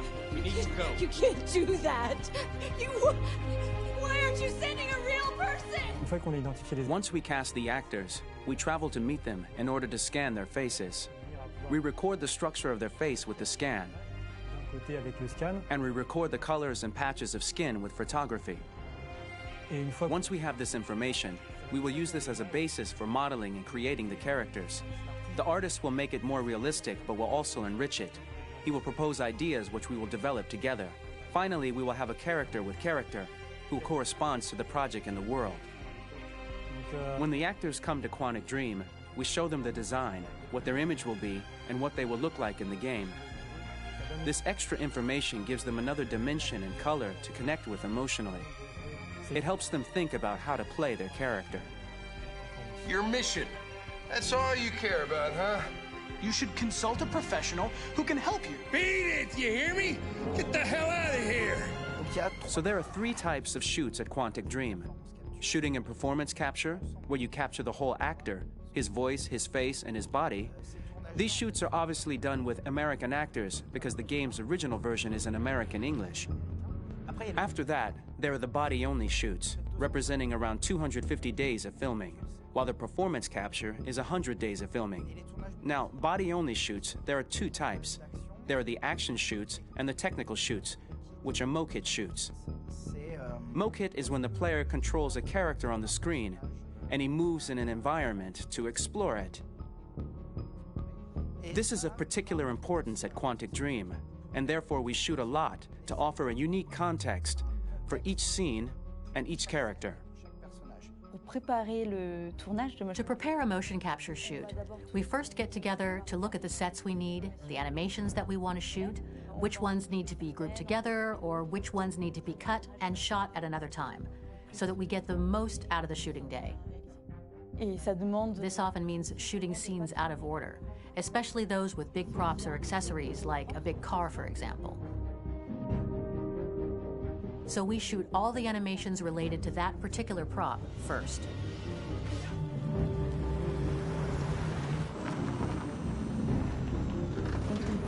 The biggest challenge for the mocap team was shooting a Spider-Man mokit. We had to build a wall and attach an actor to a harness with cables so we could pull him up and render him climbing. The shooting on this game took about, I would say, more than a year, maybe 1 and 2 years, with about 300 actors on set, so it's quite a massive production. But so much happened on this set, between the stunts and the shootings with a little girl and all these great actors that we had. It was really a very, very memorable journey for the team and for myself. Today, Detroit has over 37,000 animations. When we retrieve the motion capture data, it's just a cloud of points, which represent all the markers worn by the actors. From this cloud of points, we have a phase called retargeting, which gives us a skeleton. This skeleton will be applied to the characters of the game. There is still work to be done, but this gives us the main movements. Since we are working on something very realistic, we must recognize the actor and also recover all the emotion he expresses in his performance. We use a system of facts, an identity card for each actor. We make the actor do a whole range of facial expressions. Then we recover all the expressions and paste the animations on a puppet that Jan has prepared. I then recover and refine these poses. I might stretch the lip, reinflate a cheek, tiny details that make the finished product really capture the actor. Because of the nature of our mocap system today, when we receive the animations, we're missing eye movements, and so the character has that dead look. He really has no eyes, so then it's a big part of the work for the animators to find the regard of the actor in relation to his position, in relation to the body, etc. It was crazy when I saw the newest model for Kara, because they've been working on it and working on it, and this was the first time I literally jumped in my seat. It not only looked so much like me, it was the fact that it looked so lifelike. It wasn't that it looked just like it was a camera, it was something else, you know, but it looked alive. It's exciting, and it's kind of terrifying. Game after game, we learned the rules of optics and filming, and our goal with Detroit Become Human was to have cameras that would actually emulate the optics of a real physical camera. So basically dealing with real-world imperfections was our main task, and just to make cameras look as real as we can. Once the animations are shot and processed by the animation department, integrated and polished, we film them. That is to say, we really do a mise en scène, as in cinema. The real difficulty of our job is to know if these cameras are telling us something. Are they in the emotion of the scene? Do they describe exactly what the action must convey, what must be felt? The most important challenge for me was one of the final scenes where Marcus decides to start the revolution and go to the battlefield. Very quickly, we imagined this to be a huge sequence shot. We wanted the feeling of a cameraman running behind us, while showing Marcus, the androids who help him, the person shooting at us, etc. Above all, it was necessary to say to oneself, this scene is very violent but does not glorify war. On the contrary, that war is something improbable and absurd. It was really a fun challenge. The idea was to say we have 3 characters. We would like each of them to have a specific cinematography. We wanted Kara to be much more filmed with some kind of handheld camera, to have something very living, very breathing. For Connor, we wanted something very cold and very perfect. And for Marcus, we wanted something epic and spectacular. So it was about the filming, but it was also about the photography. So with different key colors, each of them would have their own worlds. And finally, we worked with the composers, so they would create a specific sound for each character, so each would have his own world and his own style.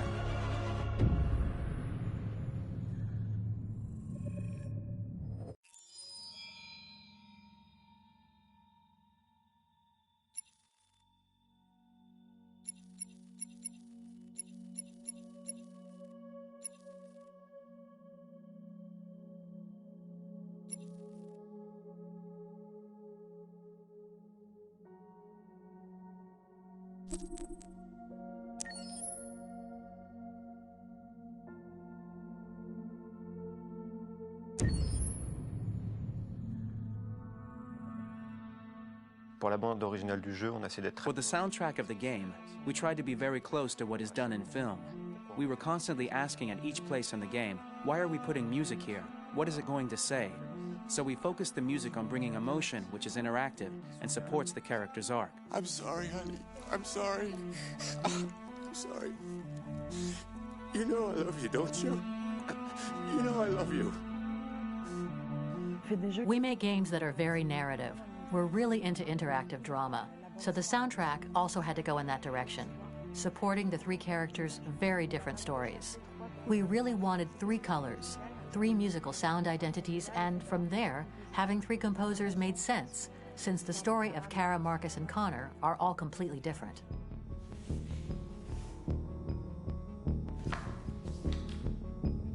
You recognize him? It's Carlos Ortiz. For Connor, we wanted a soundtrack that could be very cold and very mechanical, very machine-esque somehow. For Kara, we wanted a soundtrack that would be very moving and emotional. It was about the quest for identity, but it was also a journey about love and empathy. And for Marcus, we wanted something epic, something that would really represent the grand aspect of his quest. And we were very fortunate to find 3 incredibly talented composers, and working with them has been a dream, honestly.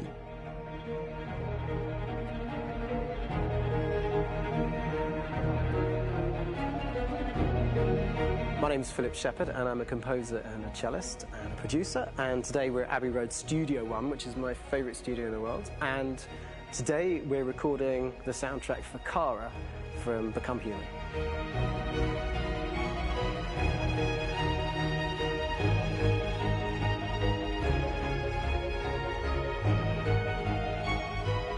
So when I compose a big project, I often travel just to kind of get out, you know, and get some fresh air and some inspiration.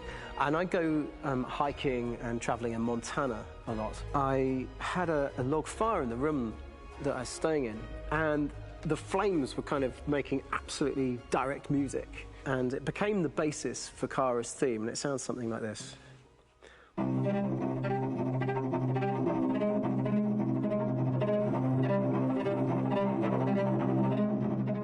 Now, over the top of that, I found a little theme that just seemed to fit over the top, which is taking Kara's name, Kara, Kara, and just using like a two-syllable motif, and it sounds like this.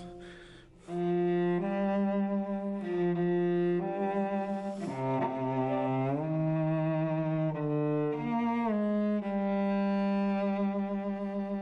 going to pull through this, Alice. As long as we're together, nothing can hurt us.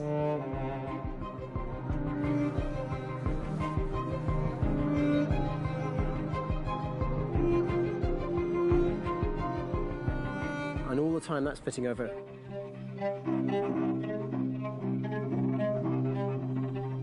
So it kind of works in lots of levels. And in fact, every single theme in the score has one of those elements built into it, and it becomes sort of the DNA of every single tune.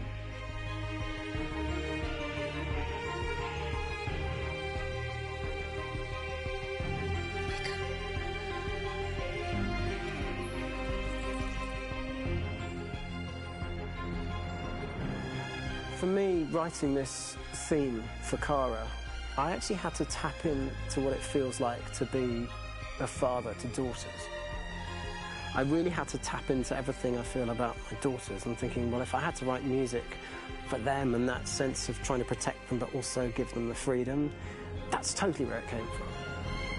Because each composer has been given the sort of narrative responsibility for very different characters, I haven't had to sort of go into other styles. I can actually be very loyal to this particular character and sort of hopefully encapsulate her. But it means also I've suddenly become very connected to this character, and if for some reason it goes to game over early, I'm getting mortified, you know? They're over there! Starting a new project, for me personally, it's always finding the right tone, finding the right color, I like to call it. For me, it's finding that right texture that actually sits against picture really well. One of the biggest things is I created custom instruments for Connor.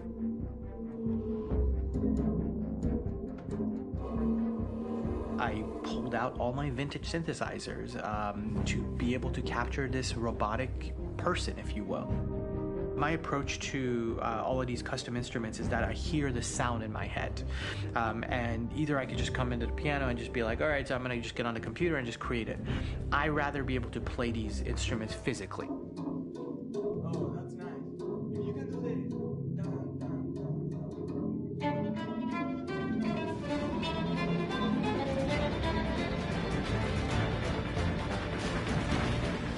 As soon as you see Connor the first time, there is a really interesting thematic idea that you hear, and that's just made out of a Moog synthesizer, but completely manipulated in multiple ways. And it's robotic. It has a little bit of an emotional to it. He's on his mission, so you feel that as well. So it just kind of gives you that cold, motionless, with a mission in hand that you kind of feel throughout the whole thing.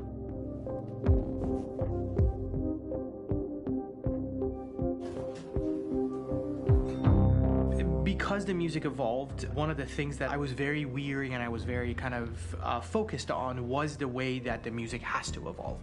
So my idea behind it was that Connor is a singular android that could at any point become a deviant or could actually stay as an android.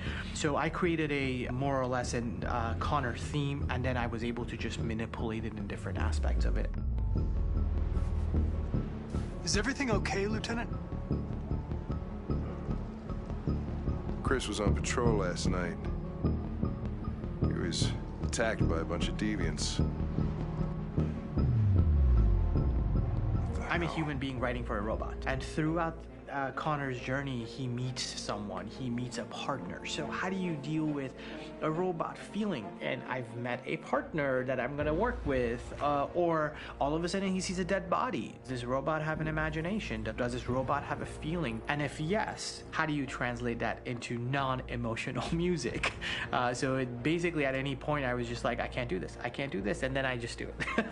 Property was damaged and fires continued to rage in several major districts across the city.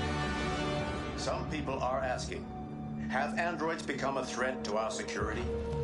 When I first started really digging in on Marcus, the one thing that I really tried to capture was the transformation process. You know, Marcus is this android that evolves over the course of the game and really goes from kind of figuring out that he's more than just an android. You know, he's starting to develop kind of a human soul in a way. Try to imagine something that doesn't exist, something you've never seen. Now concentrate on how it makes you feel and let your hand drift across the canvas. The other side of Marcus that I really latched onto was that he almost became a savior for a lot of the other androids in the game. So when I started developing the theme for Marcus, I really made it like a church hymn.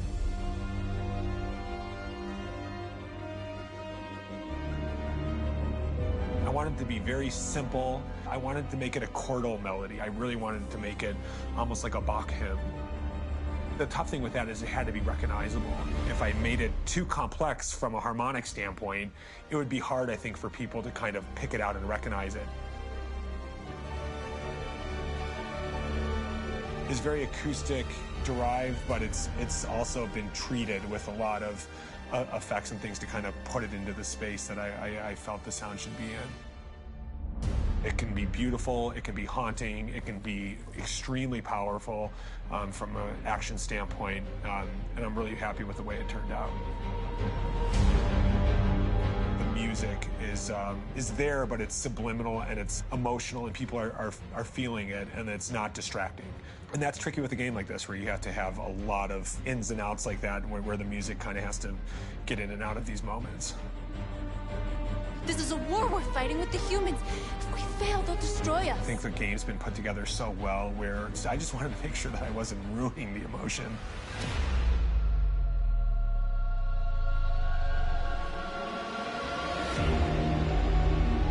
I gotta be honest, when we first started on this path, I said, oh man, this could be pretty messy, you know? I mean, it could feel disconnected, but I mean, it's amazing how they really guided us and got us to really kind of all be in the same world, but at the same time feeling completely different. So it's really gonna stand out and kind of be one of those games where people are really gonna notice the music and kind of how it was crafted, and, you know, and all the hard work that went into being able to pull it off in a graceful way.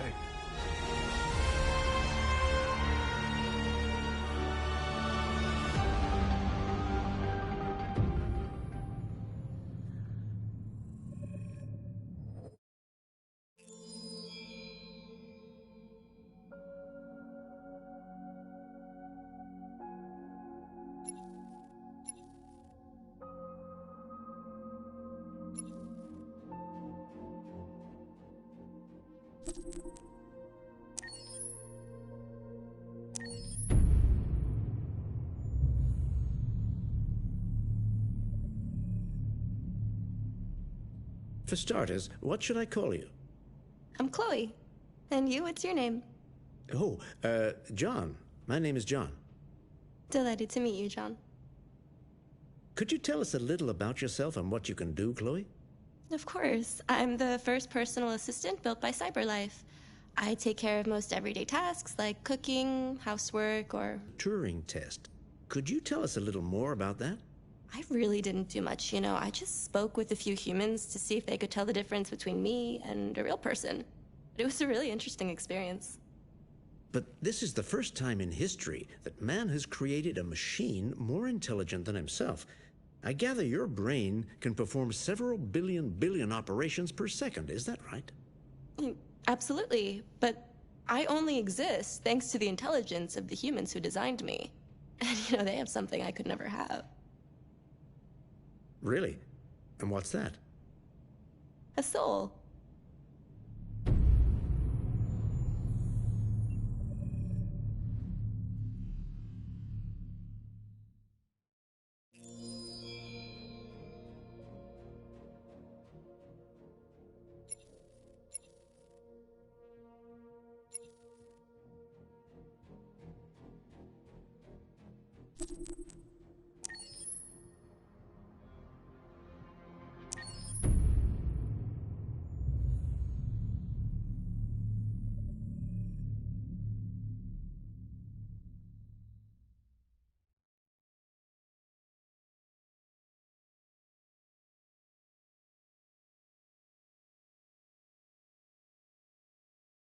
Hold on just a little while longer. Hold on just a little while longer. Hold on just a little while longer.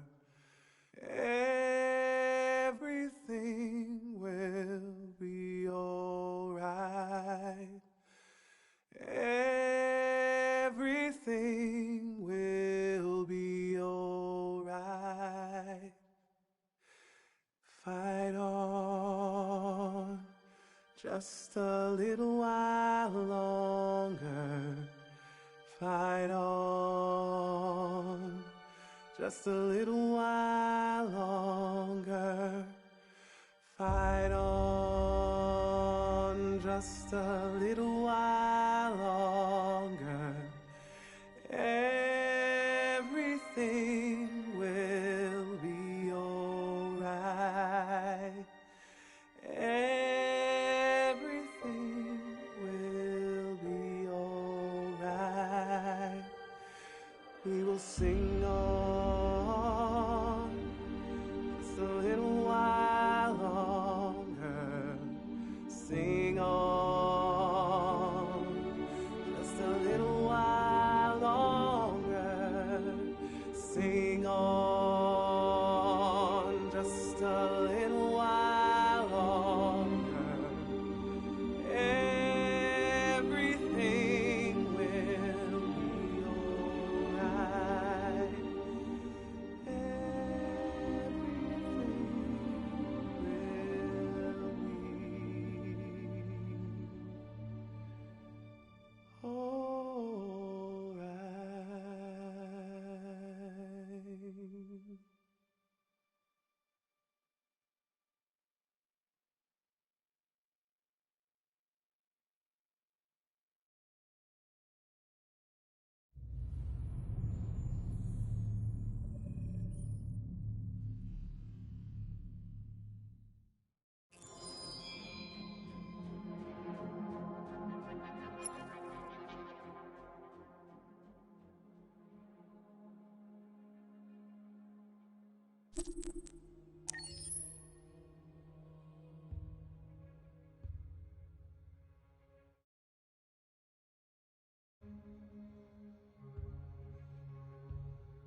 Rock-a-bye baby in the treetop.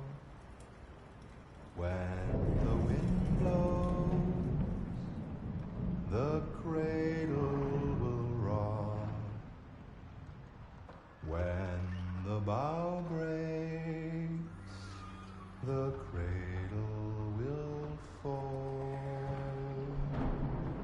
And down will come baby, cradle and all. Rock-a-bye baby in the treetop. When the wind blows, the cradle will rock. When the bough breaks, the cradle will fall. And down will come baby, cradle and all. Rock-a-bye baby in the treetop. When the wind blows, the cradle will rock. When the bough breaks, the cradle will fall. And down will come baby, cradle and all.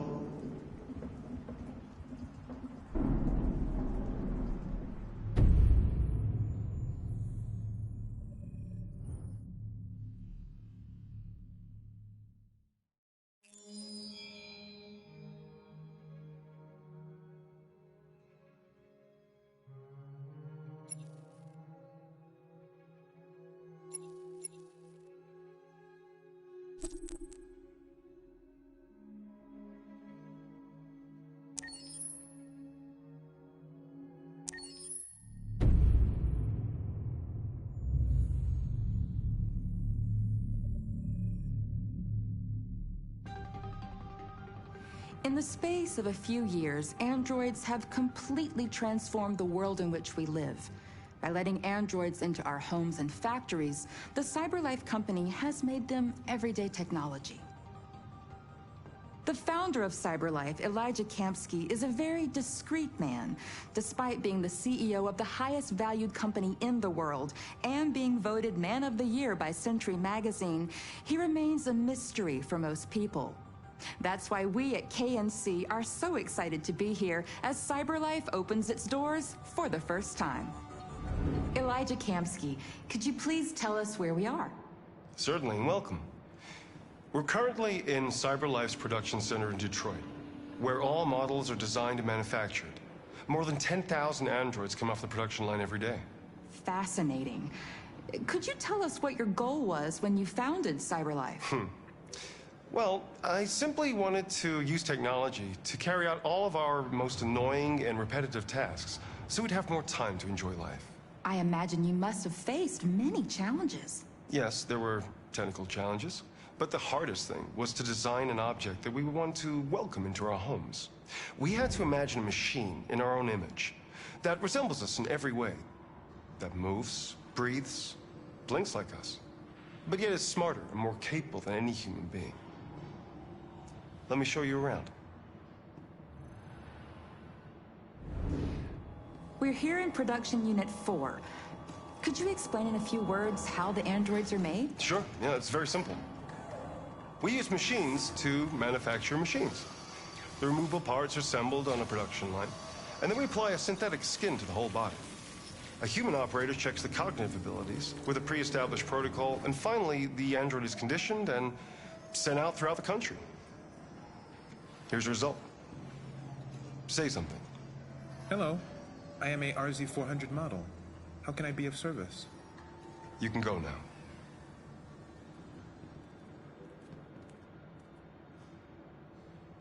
Our androids are already replacing humans in many fields. For example, they represent more than 80% of all university professors and 63% of all medical staff. Tomorrow they'll replace our soldiers, and who knows, maybe one day, our leaders, to make the best decisions in humanity's interest. Come on. Replacing humans with machines has led to record unemployment of 28%. What do you think about the situation? Okay.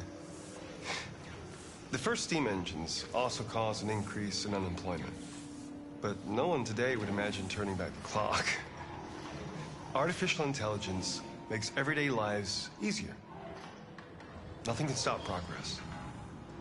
What's happening here is inevitable. These days, more and more people choose to live with an android rather than another human being. Does this development worry you?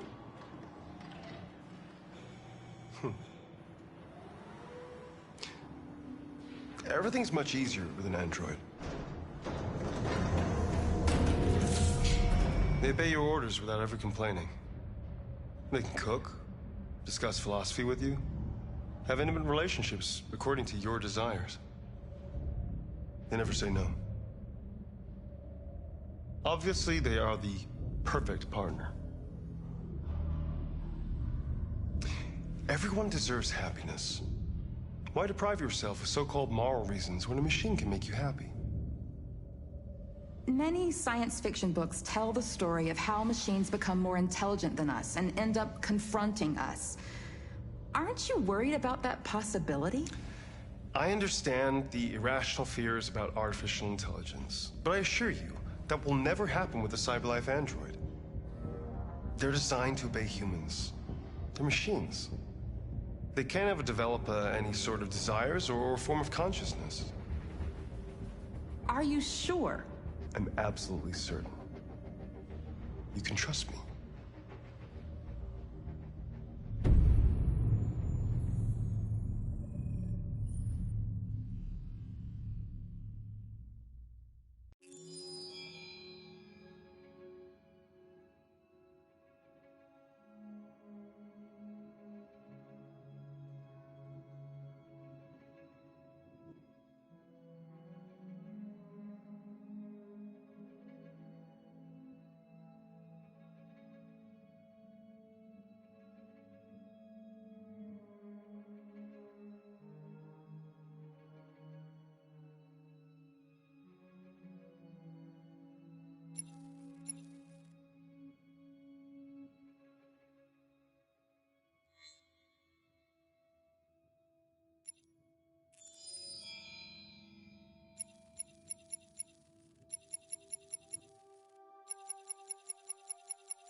Got my ticket in my hand and shoes on my feet, but I just can't leave you tonight.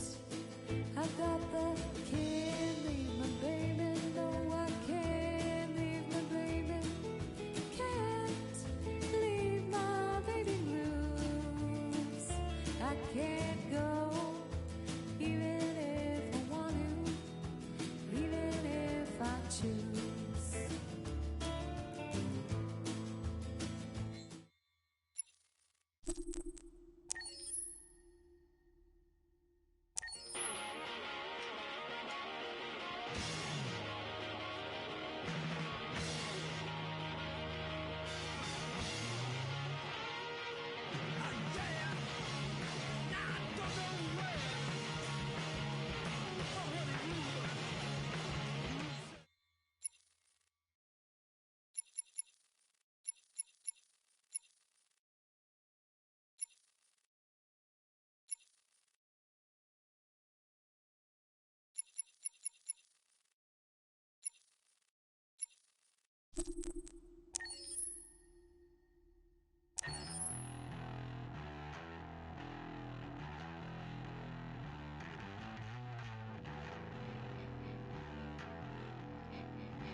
For somebody who's afraid of heights, you sure sleep close to the edge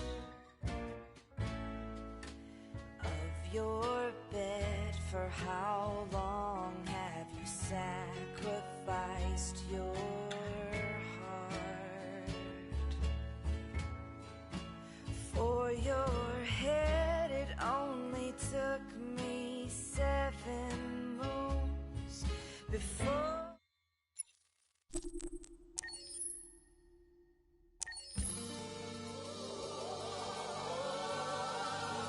Set me free, yeah. Please come down. Set me free,